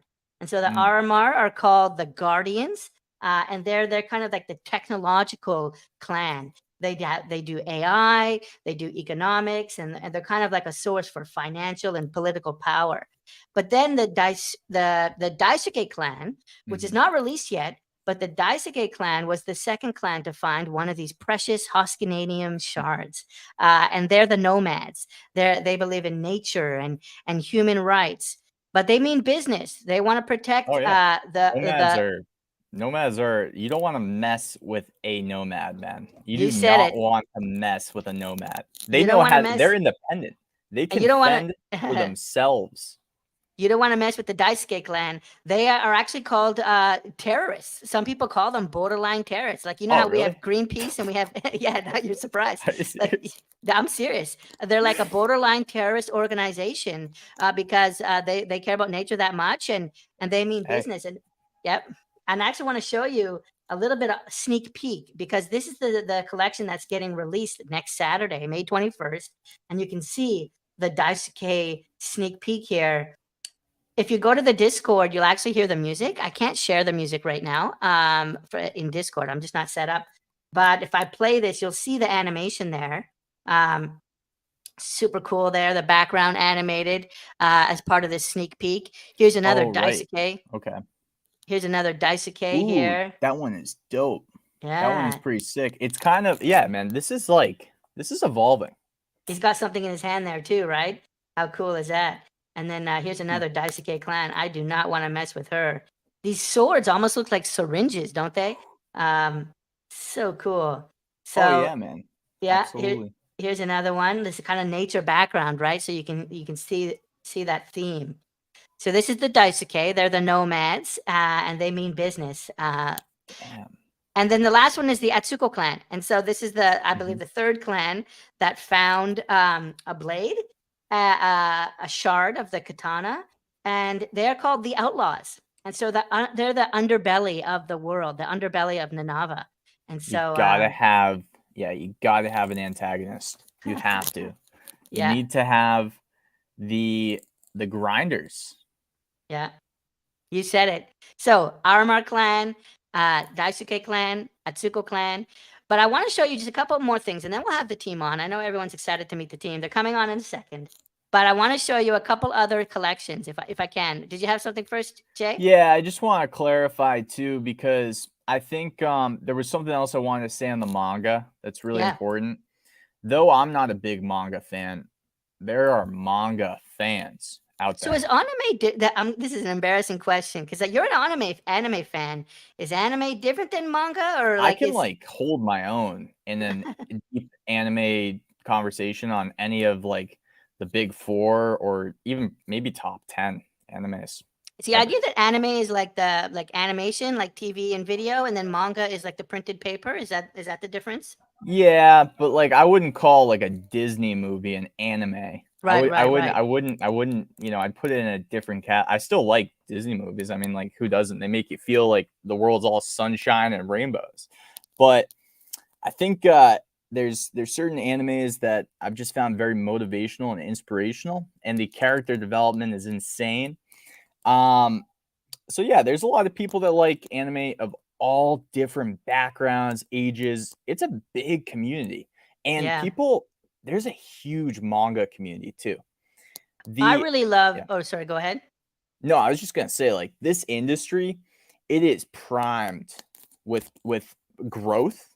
Number one, because you have everything being dubbed and in like 20 different languages. We see that Crunchyroll is dubbing everything, and that's growing more anime fans. This industry is actually high growth, number one, and it's got a lot of capital flowing into it right now. So I think by Yeah. being one of the first NFT series to really take advantage of this technology and start their manga, right?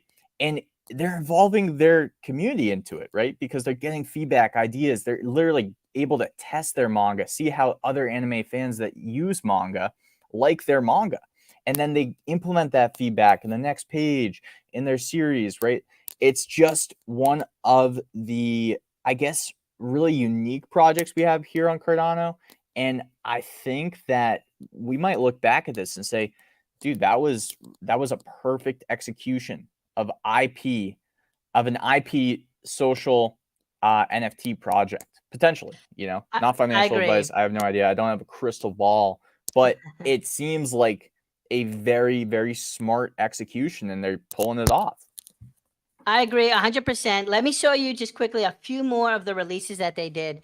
They have a concept art collection.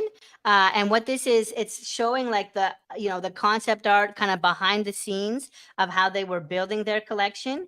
And the way this worked is they raffled this off to holders, and they're still giving this away. So if you own Aramar, which was season 1, or Atsuko season 2, or the upcoming Daisuke, which is getting released next Saturday, you have a chance to win one of these.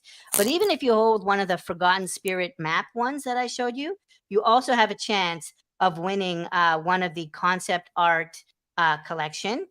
And then they've also got fan art collection. There's so many collections. This project is insanely deep. The Dude, community, oh my actually, gosh, dude. they've created a collection on JPG Store, on the chain, on Cardano, of community fan art. How cool is that? And you can see it's going for about 100 ADA. And the art here is totally sick. You've even got like real world graffiti, around different parts of the world. And this is all created by the community. So cool. I'm not even done yet. They've got a manga NFT collection. So this is where they've got pages. They're releasing pages of that manga that I was That showing you. might be okay, I'm not even gonna say it, Yeah. but I think that is one of the things that really gets me kind of excited. Oh, wow. Okay. That's all I'm gonna So, say. yeah, I'm getting excited too. But check out this last one I need to show you. This is their music. It's called Aramar Sound Waves, and it's a whole music collection of NFTs Oh no, based around this dude, universe.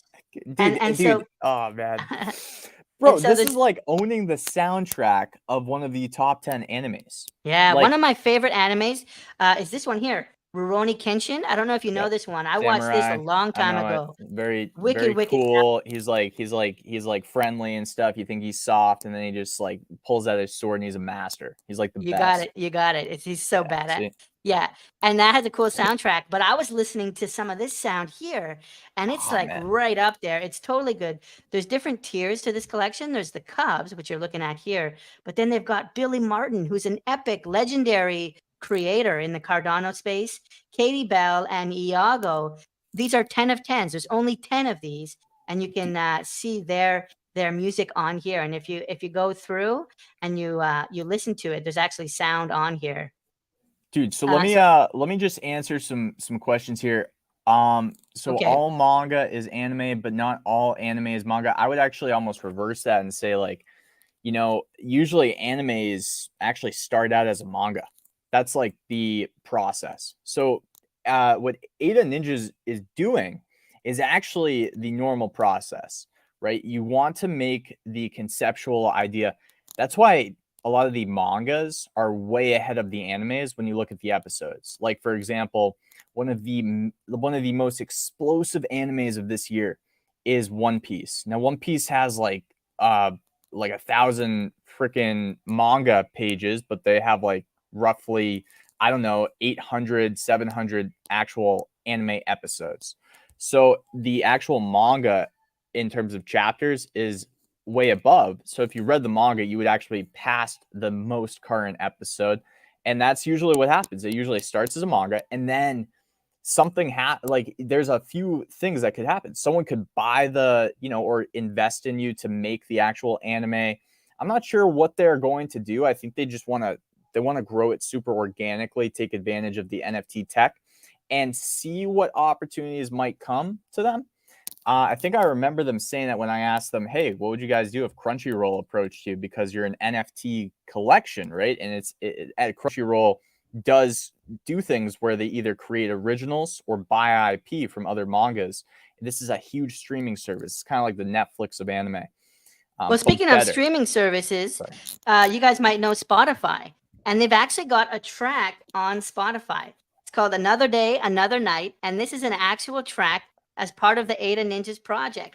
I won't play it right here, but they're actually on Spotify, which is totally sick. But You can like see what you got ADA to think Ninjaz about here. though, Timmy, is like these soundtracks for the animes, they Yep. get like these are the things that get you excited. There's Yeah. certain times where a protagonist is doing something in an anime that's just so cool, and that music just like that something crazy is about to happen. So if you can kind of get into like ownership of that music or that IP somehow, it's very interesting. It's gonna be fun to talk to these guys. That's all I'm gonna say. It's gonna be Yeah, fun to yeah, and talk to these we'll have guys. them on. They're just backstage in a minute. We're gonna have them on, but I got to give a shout out to their collaborators. Shout out to Mirai Music. They actually created this song, "Another Day, Another Night," and it's part of an album, Aramar, which is also on Spotify, and so you can see both of those tracks there. So that's pretty cool. I don't know of another project, CNFT project, that's already on Spotify. I mean, there might be, but I haven't seen it yet.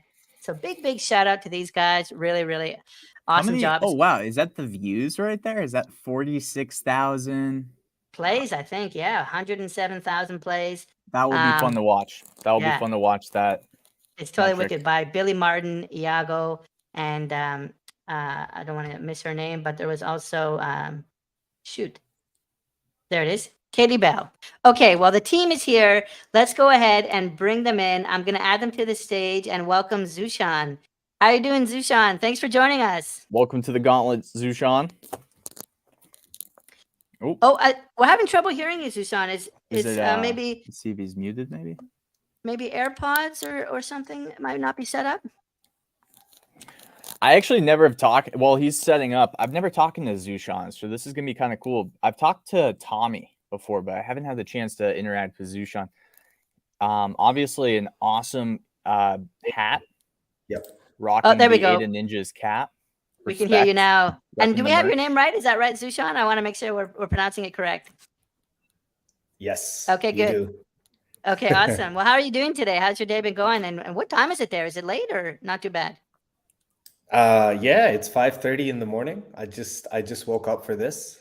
Super pumped to be here, super excited. Good to be on the Gauntlet. I've seen a few episodes in the past, so yeah, really, really pumped. And you're right, Jay. We haven't spoken before. I think you spoke to Tommy a few months ago. Dude, Tommy's fast I think asleep. like all the way back. Yeah, right. Because I know that you guys live. But it's dude, I spoke with Tommy like over where are we at? May I spoke with him over like 6 months ago. It was like last year. It was like probably even quarter 3 of last year. Maybe quarter 4, quarter 3 territory. But yeah, man, everything that we talked about in that interview has literally played out. Like it's like you guys are right on track. It seems like you guys were just one of the more serious, and I know it's fun because it's anime, and who like if you love anime, you know that that's freaking awesome. But you guys were serious about this. You were structuring yourself in a very proper way. I feel like is that kind of fair to say? Like you kind of had like an organized approach to building this thing out from day kind of one. Yeah, for sure, for sure. I mean, I'd like to think that I'm a bit of a funny guy and I like to joke around, that kind of thing. But when it comes to the project, sort of making things happen, it's obviously we run it like a business. Yes, That's always been the case. Yeah. You know, we work internally in a manner where as to how you would work while running a business. So we're super structured with things, delegating tasks, not micromanaging, all that sort of stuff. So we're super sort of streamlined, you know, following a very sort of Japanese Kanban style of nice. business management. That's what it which seemed kind like from day one, man. I was like, dude, these guys got their. I told Timmy, I was like, when I first talked to Tommy, these guys had their T's crossed, their I's dotted, and their shirts buttoned up. Like they were ready to do this thing seriously. And I was looking at the team, like we've talked about Tommy and we've got Zushan here, but it's a huge team and a really impressive team. You can actually see it on their website. There's Ignacio and Patrick and a whole bunch of people. How big is the team right now? And maybe this is why they've been so successful.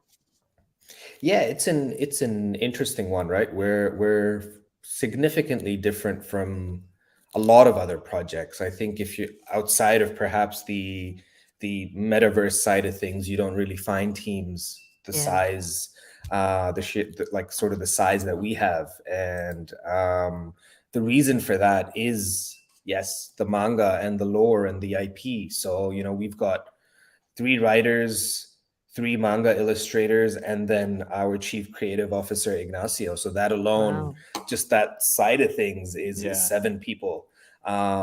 And it's that, not just a PFP project. It's like this is like something that can literally tap into the entire anime market. Yes, that is the goal. That is what we are working on a daily basis. Yeah. And I think you're doing a lot of stuff that is bridging digital and physical, and kind of going bottom up from my list. Like we were just talking about the music, and I think I read that you're going to have vinyl, like postcard vinyls, to play some of this music. Is that still in the roadmap for later on? Yeah. So we actually sold these 500 music NFTs as a part of our set of music. They're sold out now. They actually sold out yesterday. We had like 100 left, and congrats. People just thanks a lot. So you get a free season 3 with them, but then you get a bunch of music utility stuff as well. One of which is this music vinyl postcard. So you put it on your record player. It's just a piece of paper, but then it spins and plays the actual song. So you know we'll be sending those out to those holders. So that'll be super cool. And I don't think I didn't even know these things existed. So it's really Dude, you know what I was thinking like too, because fan art is so massive and you guys have already gotten the ball rolling on that. Have you guys looked into Alessandro's like community Plutus Minter? Is that like tech? Have you guys checked that out? Because we've talked about it, Timmy, but it's so recent, it's so new. Have you guys had a chance to see that where like the community can now mint as part of the collection, so now people can add their fan art themselves and things? Is that kind of it's very interesting. I just want to throw it out. Yeah, right now I'm actually not familiar, but I'll have to check it out. Yeah, dude. Okay, I'm gonna send you a video. I'm gonna send you a video that I did on it. It's like so cool, Timmy. yeah, we won't take the raise Yeah, let's from this not interview. dive. Yeah. But man, I think you'll see why I'm saying this for fan art, man. It's a big deal. Very cool. But they have Sure their own thing. fan art collection, which I thought was pretty cool. A mix of stills, and we saw some animation in there. That's so cool that the ADA Ninjas community now has their fan art collection on JPG Store. You talked about how having one of these music NFTs gets you access to season 3. And so season 3, I believe, is next Saturday, correct? May 21st. Is there a time Yep. set for that? Is it like Yeah. UTC or yeah? Yeah, What time? 8 p.m. UTC. Okay, 8 p.m. UTC. And from what I understand, it's 60 ADA, but you have a really cool like discount structure if you own some of the other ones. Is that right? Can you share how that's going to work? Yeah, look, we always try to do things a little bit different with each mint. So with the first one, we did this sort of like magic link whitelisting back in the day. The second one, it was the number of season 1 you hold. You can mint the equivalent number in the season 2 whitelist. Oh, wow. And this time we thought, let's go no whitelist, but which is, a little bit outside the box and away from the norm. But if you have a number of ninjas, regardless of which season it is, you will be able to get a discount. So 1 ninja equals 1% off, up to 20 ninjas equal 20% off, nice. and capped at 20. But for every 15 ninjas you hold, you get 1 season 3 airdrop to you. So that way we're rewarding the whales as well. And we're, so it's not just like 20 and a cap. So if someone holds 100, they're kind of like, but man, why am I getting the same benefit as someone who holds 20? Well, if you hold 100, you're essentially getting what, like 5 or 6 free season 3s. Wow, that's really, really cool. And so if I can go up to 20% off, so 60 ADA, 20%, so 48 ADA could be the price. But if I got, 20, 19, 18, 17, 16, 15 of these, I'm getting a free one just as a bonus airdrop to me. Is that right? Yeah. Wow, that's cool. Go ahead, Jay. Yeah, sorry, man. This is just very exciting, man. So where does this go, Zushan? Like, where does this go? Because there could be a few decisions that you guys make if this continues to do well. Your manga looks slick. And what's the dream here? Like, what happens? Do you get like an offer from another production company? Do you keep everything in house to build, like, to make the actual, potentially anime? How have you guys been like thinking about that step? I feel like that would be tricky because you're using NFT technology. Yeah, for sure. That's a good question. Look, doing an anime in-house is close to impossible. Okay. That's what I thought. Because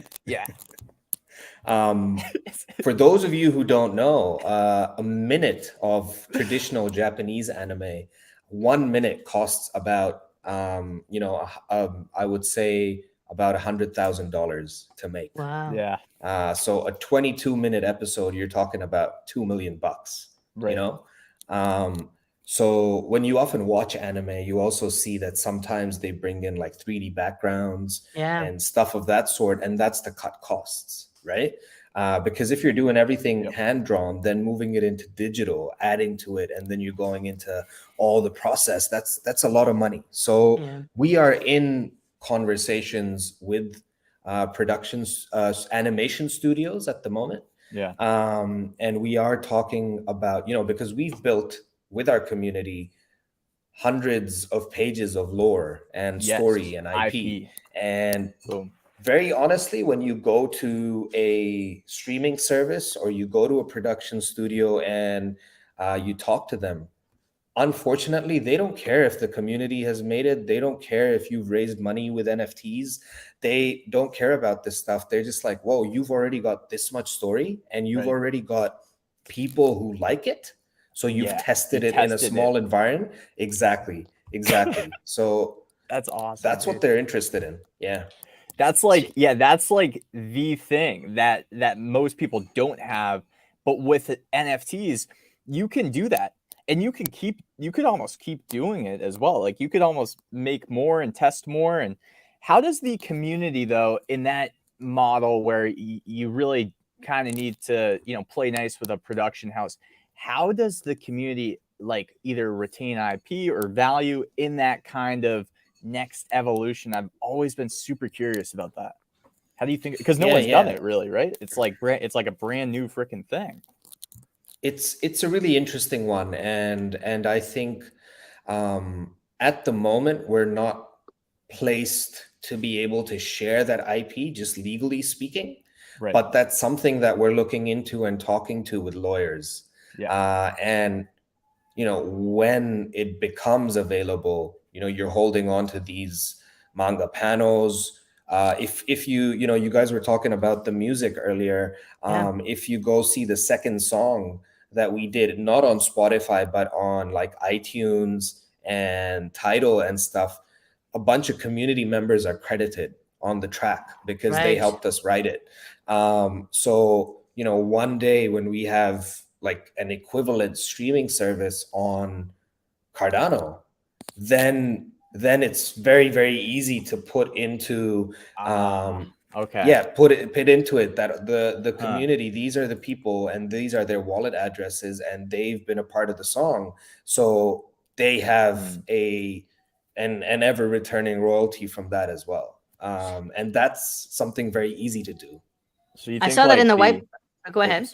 No, I'm so sorry, Timmy. I'm taking this thing over. But no, I'm just kidding. But dude, the one thing that's interesting that you just highlighted, I'll just say real quickly, and then I'll throw it back to Timmy. Is it seems like there could almost be infrastructures that get put in place for multiple different parts of the IP to kind of retain that communal value, even an anime streaming service potentially as well, like something Web3 that takes the normal and the way that, you know, production houses and they license out that anime to things. Like maybe there's even evolution to come from that, you think too, like from like a Web3 version of Crunchyroll potentially, or like, I don't know, I'm just throwing it out.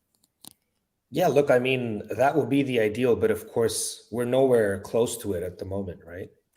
Like we haven't seen a lot of streaming services on Web3 and people sort of using them, because what's important for us first, especially for us to provide to our community, is a wider adoption of the IP and the story and people being able to read the manga and watch the animation. Yeah. So if that means moving into the Web 2 to achieve that, not only do we bring more people into our ecosystem, but we also spread the word about, hey, look, this is a very legitimate animation series and a manga comic. And people did this in the NFT space. So maybe it's not as shady as you seem to think it is, right? And that's really important to us as well, which it is unfortunate, but that's the reality. Validating that. Timmy, I'm so sorry, man.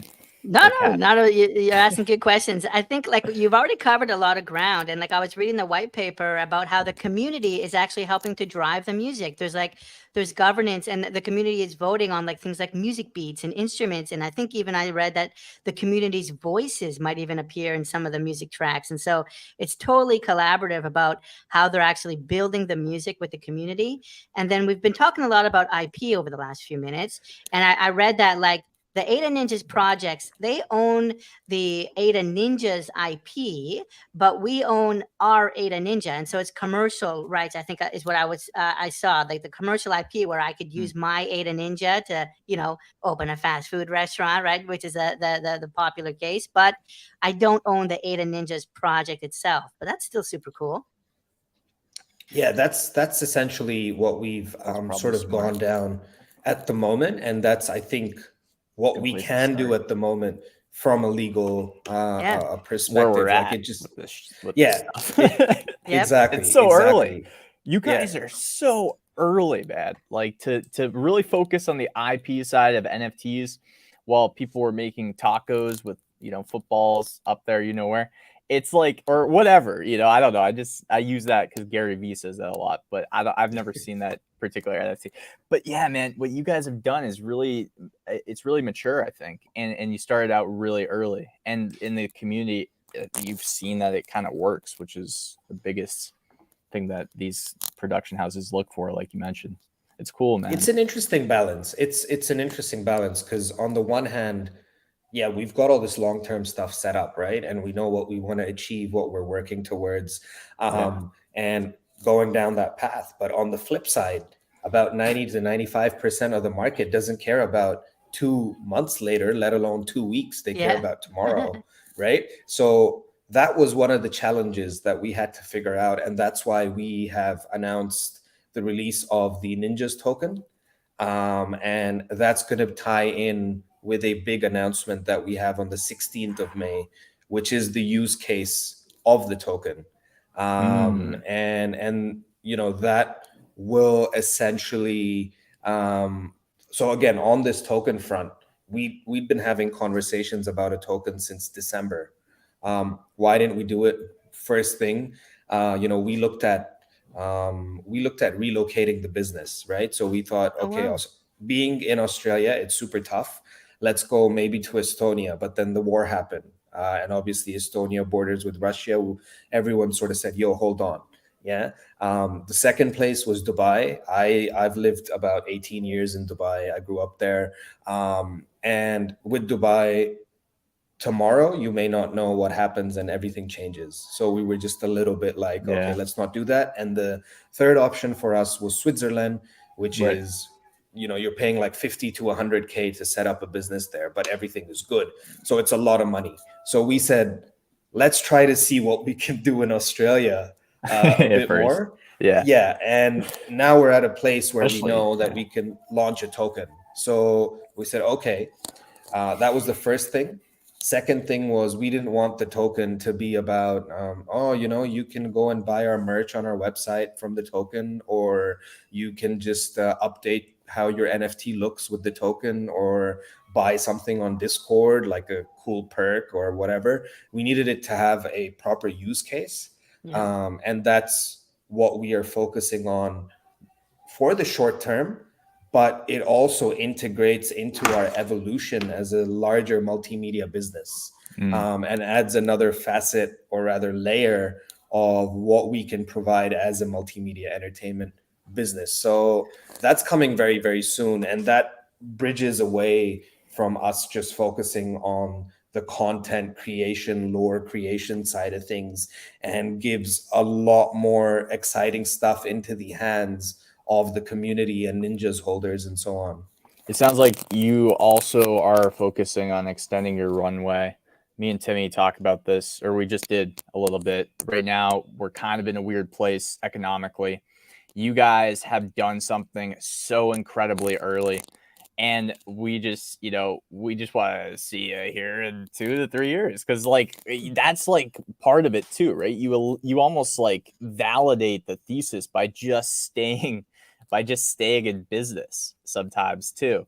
And that's very attractive, I feel like, as well. So I think that it sounds like, from just the professionalism that you guys are thinking of, are you thinking about how you can really, maybe even just do what you got to do right now and extend that runway so that way you can be in business still? It sounds like it, Zushan. It sounds like it. But. Yeah. Look, we're in a very different model of business, right? The NFT model, and I think a lot of projects don't often understand this, but NFT money will only take a project so far. It's about how you generate further revenue without necessarily having to go to your community each time, right? Either you build an ecosystem that enables you to sort of, if you, like I know Jay Crypto, you talk a lot about, and you as well, Timmy, you talk a lot about the metaverse stuff, right?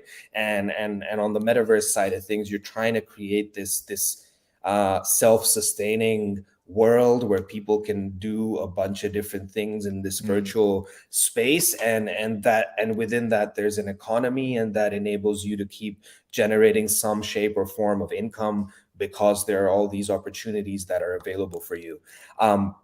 So that's one way to go down that route and essentially make things happen. Another way to do it is maybe in the NFT space, I think it's very common for people to do things like and respect to these projects, because that's what their focus is. But it's never been ours, which is let's drop like a juice or a serum or a chip or something of that sort, and then evolve your NFT, or extracting then more value from the community, or airdropping it maybe, but still kind of adding more royalties to the mix at least. But yeah, or like get your NFTs to breed, and something else happens, and that's all cool. And again, like for us personally, I just thought from the start we've said 3 clans, 3 seasons, and that's it. We may do these. Hell out of you, Zushan. I respect the hell out of you, man. Yeah, look, like you don't wanna keep doing as it is. Like, one of the things that a lot of people have talked about with ADA Ninjaz is all the supply so high. And that's why we're going to have, like, we released the visual roadmap not too long ago. And that's got like the burn baby burn section, which is about. Yeah. No, go ahead. I actually I had it open, but I got so many tabs. Action. Yeah. The burn baby burn is really cool, because I think like people will be able to volunteer to burn their ninjas, and then you're gonna be able to get a ninja that like combines like the powers of the ninjas that got burned. Is that right? Yeah, so it's called the Smoke NFT. Yeah. We haven't revealed what it is, but you're on point, to me. It'll tie in with the story, of course, like everything else does. And this NFT will reveal over time, but there'll be a gamified element to the burning, because you'll be receiving token rewards. Depending on which clan you have, these token rewards will vary. So then it's a decision you have to make. Hey, should I burn this NFT when I'm getting this token reward, or should I do X, Y, and Z? So that's kind of the element that we're going to play on. So that'll help us bring the collection down, reward the holders with a free new NFT with completely different art style once again. And everything else that's on that visual roadmap is what we're working on at the moment. Yeah, and so you can see it here, and we've seen projects come out with their roadmaps as like a PDF or like a bullet list, but I have never seen a roadmap like this. And I wasn't sure, like, should I go clockwise or counterclockwise? But there's so much cool stuff happening here. This is the burn like, baby so burn. casually. Yeah. Thanks, Timmy. That's our roadmap right there, guys. It's like, total flex here, like the wickedest roadmap we've ever seen. Burn baby burn is what he was just talking about, and like the smoke NFTs. But then like there's all kinds of stuff. I was looking down here of this, because they were talking about maybe doing a game, I think, like an 8-bit, 16-bit. I think they might have paused on the 8-bit one, but you can see a battle here, like a duel, and then a hero kind of grabbing a chest here with the dead kind of opponents there. Is this kind of speaking to the game elements, Zushan? Gamification. Yeah, so I haven't said this anywhere, but if you look at the alpha, beta, gamma, sigma, and all of that, we're going for, and here's another thing. I don't know if you see where it says staking, quest, and adventure. Yeah, and right here. To the left of that, you see a 3D ninja character right to the far left, standing there on that building next to the red. No, if you just scroll up a little bit, the lady on the left-hand side. Oh, yeah. Just next to the Game Boy looking thing. Okay, one of these here? Yeah, just the one. Yeah, just the one on the left. This one here. Oh no! I think the white I'm hair. having so much trouble finding it. Okay, the white hair. No. Dude, am I blind? The other white hair. Timmy is just a troll. All right, he knows which one. All right, so there's so tell us about this. There's a 3D collection coming. I think there's some staking. It could be, maybe. Yeah, so I can talk about the staking before getting to the 3D, because I think we'll leave what the 3D thing is about as a bit of alpha that I haven't dropped yet. So that could be a lot of fun. But the staking side of things is we're going to be dropping. So, the whole tokenomics is going to release on the 16th. We're also going to have all the details about what the token allocation is, of course, and how much of that falls into staking your NFTs and being airdropped and / claim a certain amount of the Ninjas token. So one thing, obviously, you're going to be able to, lock your NFT up for a period of time, or as we call it, send your ninja on a quest. And in return, you receive some of the Ninjas token, which you can see there. The other side of it will be, for the first time around, we're going to airdrop a percentage of the token as a thank you to all the NFT holders. Wow. So you'll get a number, you'll get an amount of the Ninjas token. And then after that, you'll just have to go and claim it. Reason being, rather than airdropping it to everybody who holds the NFTs, we're an old collection. A lot of people who bought into season 1 are not active, right? So a lot of people talk to us about this, and at least first 50 or something. Like, you guys were very early, I feel like. No, that's the way to do it. This is a total pattern now. Like, you give it to them, but they come and they enter the wallet address and they claim it so they can pay the transaction fee. Because otherwise, like, the transaction fees for the project get out of control. It's like you could easily spend 50,000 ADA airdropping it to people that are not even in Cardano anymore, and they forgot their keys, right? So yeah, I love the idea of an airdrop first, but then moving on, having them come on and claim it. That's brilliant. Yeah. Exactly. However, we're gonna mix it up a little bit. So if you hold the Aramar clan, you get the most airdrop and claim. Reason being, they're the bougie clan, right? They're the rich ninjas. They're like technological AI. Yeah, they're very much like the sort of capitalists of the story. So it's only natural that they get the most airdrop and claim. So let's say they get 10 tokens, just as an example. They get 10 tokens. The Atsuko get 5 tokens, and the Daisuke get 3 tokens. However, with the staking, you flip it around, because the Daisuke are very much a community, clan, collectivism. Long-term, organic, growing, nomadic, right? Sustainable ecosystem. So that makes sense that they would get more regular kind of sustainable rewards by the staking. Exactly. Oh, so we flip it around. That's interesting. Yeah. So it kind of balances ties in with the story. But then what about the Atsuko? Why are they just stuck in the middle, right? Isn't it a little bit unfair if you're an Atsuko guy or gal? So we have an announcement. With the announcement on the 16th. You can steal. I'm going to take a guess. You can steal from other ADA Ninjas. Well, hey, it's not a bad guess, mate. It has something to do with like stealing, and there is an Easter egg about it if you look closely enough in the visual roadmap. You can't steal from anyone, but there is some element of thievery involved, which will benefit the Atsuko. Yeah, that makes sense, man. I like it. I love it. They're the outlaws, the underbelly of Nineveh. Let's talk about Daisuke for a minute and zoom in, because that's the one that's coming up on Saturday. And so they're the nomads. And so they're all about, I was reading, human rights, animal rights, environmental activism. And I love this framing of activism, even like eco-terrorism maybe. And I wasn't making that up, right? Did I read terrorism in the white paper? I thought I did, but then I thought maybe I stepped over the line. They are kind of seen as terrorists, aren't they? Like eco, maybe. Yeah.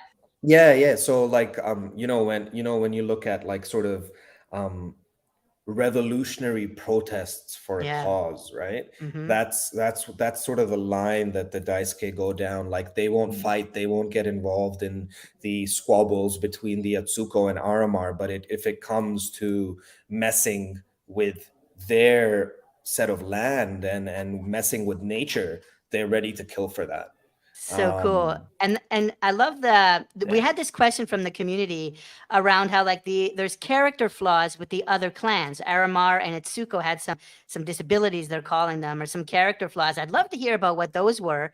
And the question is, can we expect a character flaw with the Daisuke clan leader? And I'm curious, like is it explicit what the flaws were with the existing blowing people ones? up, man. You Yeah, chopped yeah. down the trees. That's like they got some anger, man. Like, What is this person So, like, saying come at this. about the first two, and what can we maybe guess about the upcoming one in terms of flaws or disabilities? yeah, for sure. So, I mean, if you read through the manga, there are very specific, Mm. things about the leaders that you wouldn't find in the idea that we have constructed socially of a leader, right? Oh Mm. wow. And that's because we sort of want to push that line that you don't necessarily have to fit the conventional bill.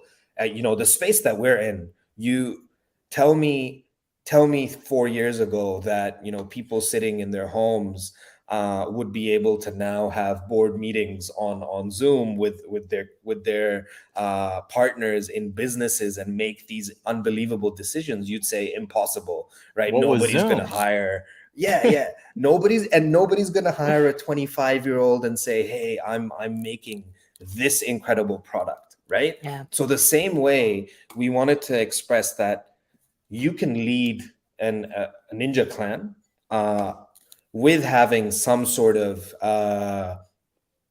ailment or disadvantage Oh of wow. some shape or form. And that's going to carry on into our flagship, which is the screenplay that we've written various aspects of for the production studios and so on. And that story is called Adan, who is our main character. So Adan Oh, is nice, very man. much that story, the hero's journey kind of thing. Yeah. So yeah, you'll be hearing a lot more about Adan now that the three clan mangas will Yeah. will conclude, and that's what we're gonna go down. I was wondering if that's maybe what we were seeing, like with the box office here on the visual roadmap, and they're watching some kind of a production. So that makes total sense. That's really cool. I also wanted to ask about the sneak peeks for the Daisuke are animated, and is that just for the sneak peeks, or is it like a 10 of 10 are going to be animated, or are they all animated? What's the animation angle there?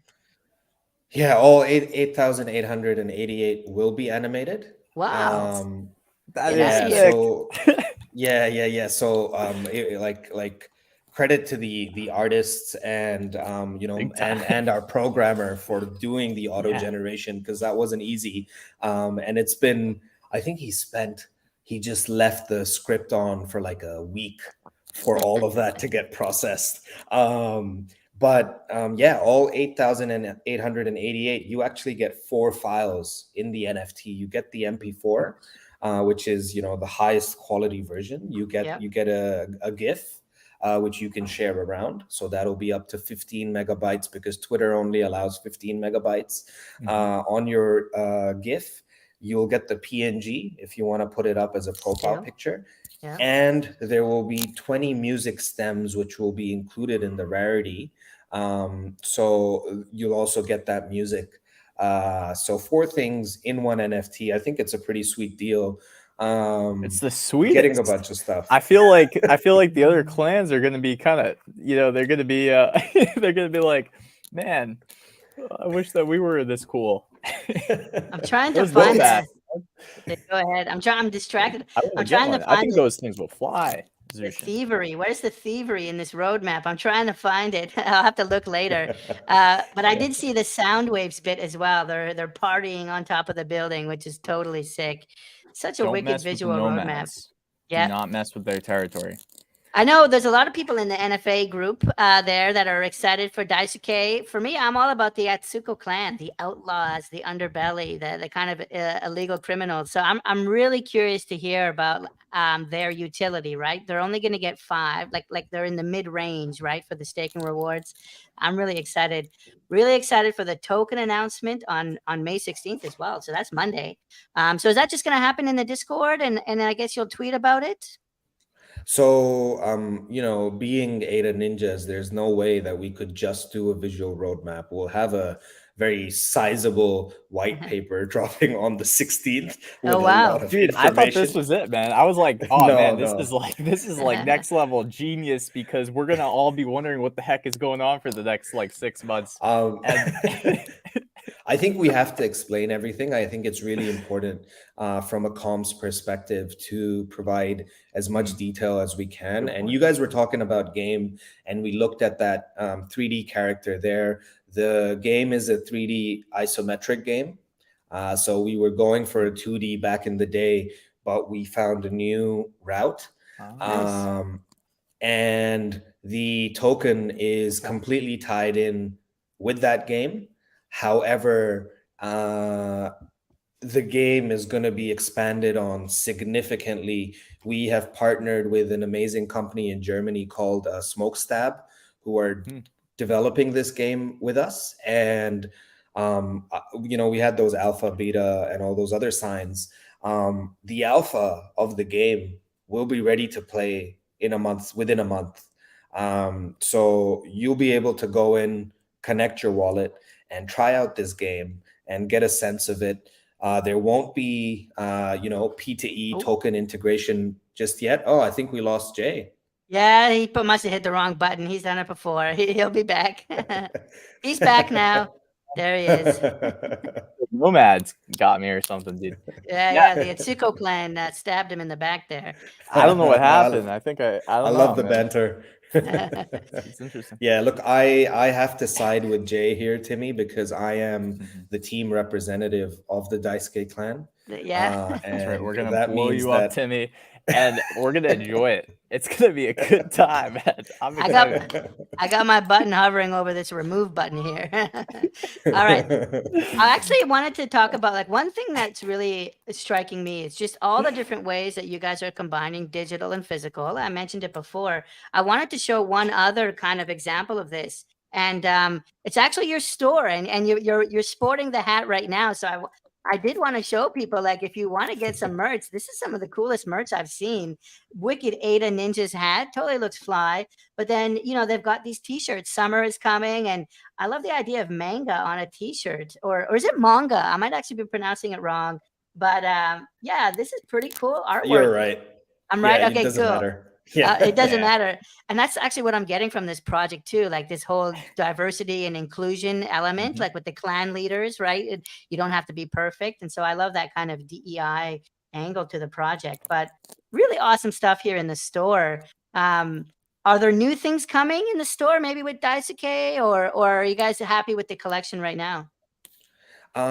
So we have a lot in the background on the merch side. We've just stopped pushing it for now because we think it's something that'll come later. One of the cool things that's not on the website is actually the physical manga that we have for sale. There's only 100 of them. I think we've sold 70.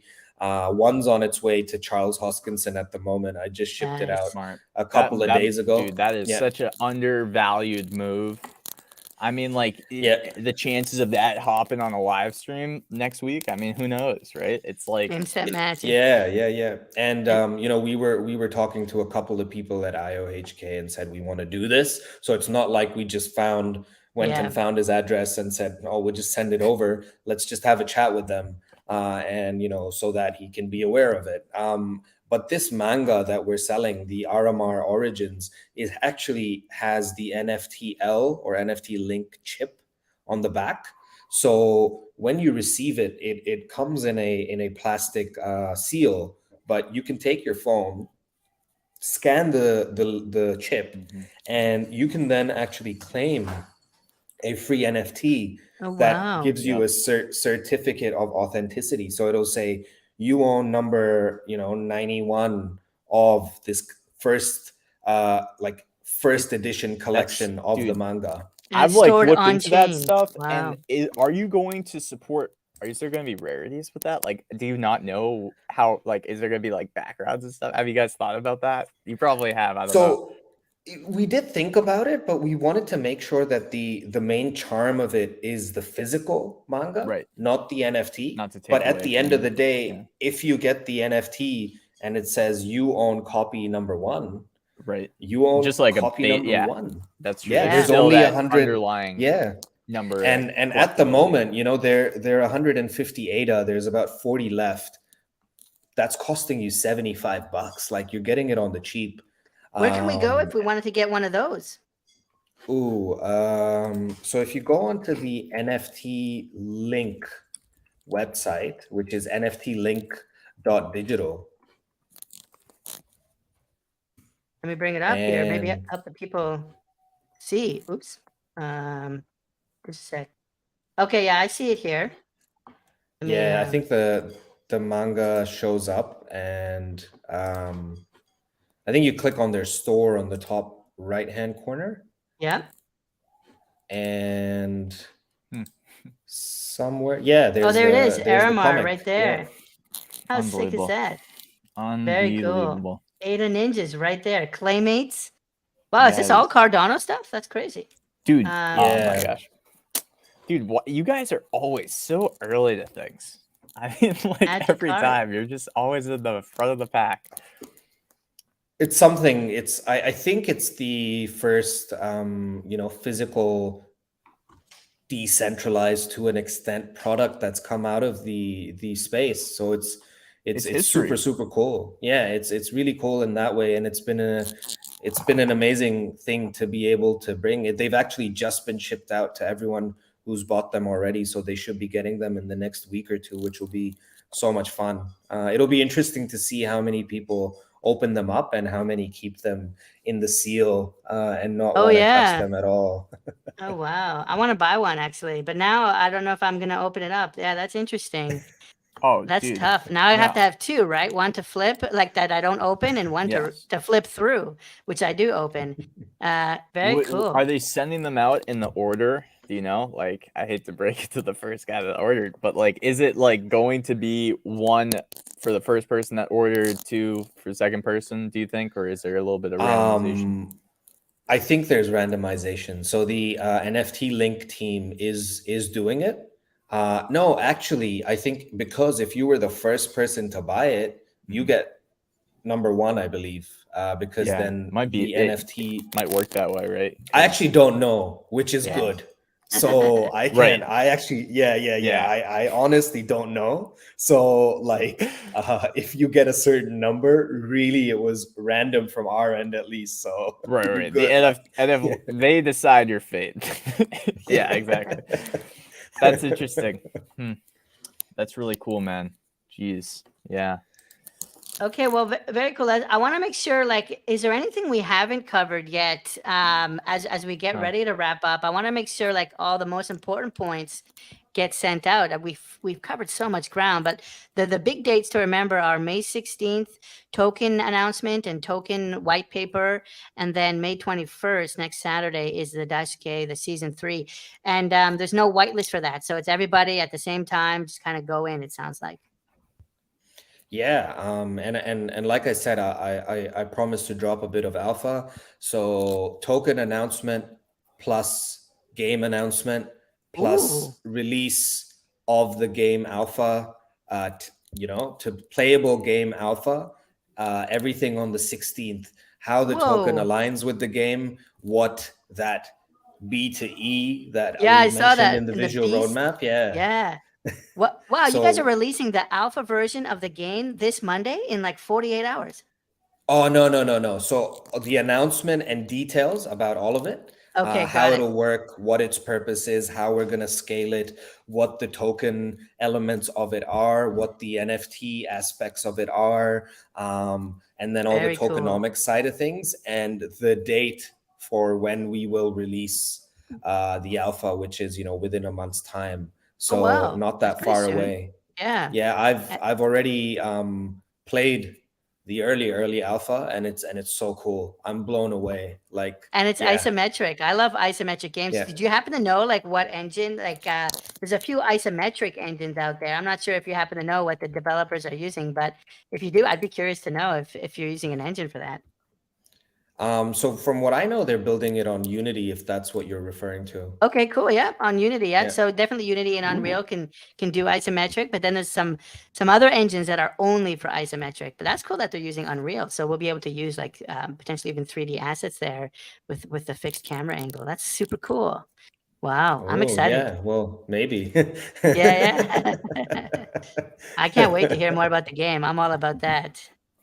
Okay. Anything else then before we wrap? Or J Crypto, any last questions for Zushan? I just think my head's about to explode, man. Like there was a lot to unpack here. I don't know, man. Zushan, like, it's kind of crazy in this space because it's hard to connect. There's like, when we do connect, it's always awesome, and like we're all obviously connected with so many different people. So I just want to say, like, I'm really, really rooting for you guys, and Yeah, me I too. cannot freaking wait to see. I think the most interesting part was the main protagonist. That's something that I'm going to be really looking forward to kind of But who is the main tapping back in a protagonist? little bit Like more. there's ADA and there's the person we've heard about, but I feel like the Hoskinanium katana, the blade, is the main protagonist. Like I want to know what happens when the 3 shards come together. Each clan has a shard, right? I want to know, like, if we bring the shards together and we reforge the Hoskinanium blade. To me, that's the protagonist. I want to know more about the metal. Dude, what you gotta understand about anime, Timmy, is like when the theme song for the protagonist, when they're about to do something cool, Zushan, am I right? Like that's like the best Yeah. moment, because Hey, there's right. like filler that like leads up to that when that theme song hits, everyone knows it's game on. Something is You remind me about of to like go down. Attack on Titan does that really, really well. Yeah. Yeah, for sure. In terms of the antagonist, you may not be too off, but you may be really off. I'm not going to say anything. Oh, the antag. Oh, that's interesting. Yeah. Yeah. Yeah. Huh. There's Interesting. an antagonist in Yeah. 3 shards, maybe. Oh, okay. Maybe there's some power grab happening. Well, I think it was, and the blacksmith. I mean, that was from 900 AD. So the blacksmith, or was it bladesmith? I think it was blacksmith, but they're long gone Blacksmith, now. yeah. Blacksmith, Someone yeah. power hungry. Somebody Yeah. wants to. There's probably manipulation happening. There's probably someone that's able to kind of get in the heads of these people. But where did the metal come from? Like, was it? I don't know if there's aliens or something. It's probably something else. I don't know. But like, where did Dude, this metal come from? And are we gonna find out the origin of the metal? Maybe Colorado, that's right? Colorado. It must have. Maybe it's dude. from Luna. Maybe it's from planet Luna. Maybe. It's the antagonist. No, okay. But well, the element or the ore is very synonymous with the idea of consciousness itself, and that's all I'm going to say. wow. To be wow. to be revealed. Yeah, but Interesting. Ignacio, our storyteller, has gotten really, really deep into the story, of course, and the concepts that he's sort of touching on. Where'd you find this guy? Like, this guy seems doing pretty Oh yeah, good work. Ignacio's amazing. He was actually supposed to be on, but because he's in Berlin, I think he's got Saturday evening plans, so couldn't quite make it. But yeah, we actually met Ignacio through because we started off with a relationship with NFT Maker as our partners, and to do our back end and front end. And we're quite lucky because they have a lot of people in their team who come from film backgrounds. So their COO, Chris, was a film director in Germany. So he introduced us to Mirai Music, and he introduced us to Ignacio, both of whom became partners. But then, man. Yeah, and then now Ignacio is also a co-owner of the of ADA Ninjaz. So yeah, it's a lot of fun stuff, and the rest of the writing team as well. Yeah. Speaking of the rest of the team, like, what about that? What about that beast of battle I see in the background? Am I on speaker? Meow. Who's that beast of war I see behind you? What's their name? There. Yeah. So you see Cami, right here. Cammy? He's Okay. he's I was gonna say I've got a couple of cousins around here, of yours, Timmy. I You know, might they're know good them. buddies of mine. Yeah, so Cammy's here. He's like the most chilled dude in the world. Totally chilling And on camera. yeah. And then Lussie, who is the younger one, she's completely black fur. Oh, She's a wow. little menace. So she Oh, was wow. meowing in the background throughout this. Oh, wow. Very Yeah, cool. but she doesn't want to be on camera right now. But as soon as I go offline, she's gonna run around and try to play some games with me. So yeah, they're awesome. Little camera shot. Are you ever tempted to like put them in the story, or I guess you want to keep it pure, like, and let Oh, Ignacio do his Easter thing? But eggs. yeah, I'm I don't sure all know. you Some guys have some battle Easter eggs cats. I planned. think battle cats have a role in the anime world, right? So Well, in the Atsuko clan, we have a companion black cat. I can say that is very much representative of Lassie because she looks exactly like yeah. that companion. And So I've seen cats on some of your art actually, and I think actually one of the ones on the website when we were showing that really cool composition, how you show how the NFTs are made. I think one of them has a little cat that jumps onto the image there. So I love that cats are part of the collection. That's all I needed. I am convinced. I'm getting that. I'm getting that physical manga this afternoon. 100%. thank you, bro. Thank you. Appreciate the support. Yep. Well, I appreciate you coming on, especially like 5:30 in the morning. I think we should let you go. I think hopefully you'll be able to get back to sleep. But if not, I did want to send you a big thanks for supporting us and for coming on so early in the morning. I wish we were able to kind of move the time to make it easier for you, but appreciate you coming on and waking up for this. Nah, my absolute pleasure. Great to chat to you guys. Great to finally chat. And yeah, just super pumped. I like what you guys do. Keep going. Keep making it happen. I think you're doing really important work for the space. Increasing people's knowledge and awareness about all these different things happening. So thank you very much. And yeah, thanks for your support. I think you guys are doing the same exact thing, man. Like this is like historical. Like it's easy to forget. So thanks, man. Like Zushan, I'm rooting for you guys. Me and Timmy are rooting for you guys and the whole community. It's gonna be fun watching. But thanks. This is the Gauntlet. That's Zushan.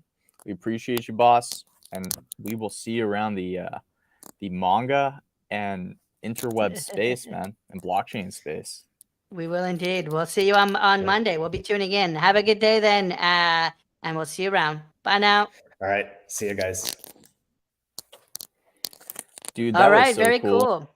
I know was that really cool, project. man. That project is something special. I feel like I missed out like on season 1. Like I wasn't really into NFTs at that point. And I wish I had minted back then. But I'm definitely minting Daisuke and some of these Atsukos. But that physical manga with the NFT link, what do you think about that? Like I'm actually gonna get one today. Like that seems so cool. To have the physical magazine of like the I first wouldn't blame you, Cardano. man. I mean, it's Yeah. not even just that, man. It's kind of like you got to think in terms of decades because everything that's going to happen over the next 3 to 10 years for something like the Web3 version of manga isn't really going to matter. But are you going to look back and have something that shows, like I'm talking myself into getting one right now, but okay, but basically just think about it this way. If there was a bull case, it would be, this is like the first manga that has like a physical kind of like element and an NFT element to it. That's history. I mean, you And can't I feel argue like that that's history. I feel like everything's on sale right now too with the price of ADA. And so like 150 ADA is, what, $70, $75. It seems How like a many are there to bargain. mint? Like how many are there actually? I Well, don't know. he said there's only 140 or I think maybe 100. There's only like 40 left. He said there's 40 left. And so we've got a little over 20 people watching this stream. So if they Dude. all buy one and I Oh buy my God, one, dude. there's 10 left. Don't make me feel FOMO, Timmy. Oh, look, Ada Legend. Damn, we got to end this stream because Ada Legend's about to buy them all. I got to get mine. All right. You know what? Everyone take a deep breath. Do what you got to do. And we will see you next week. Thank you. All right. Bye now. Meow.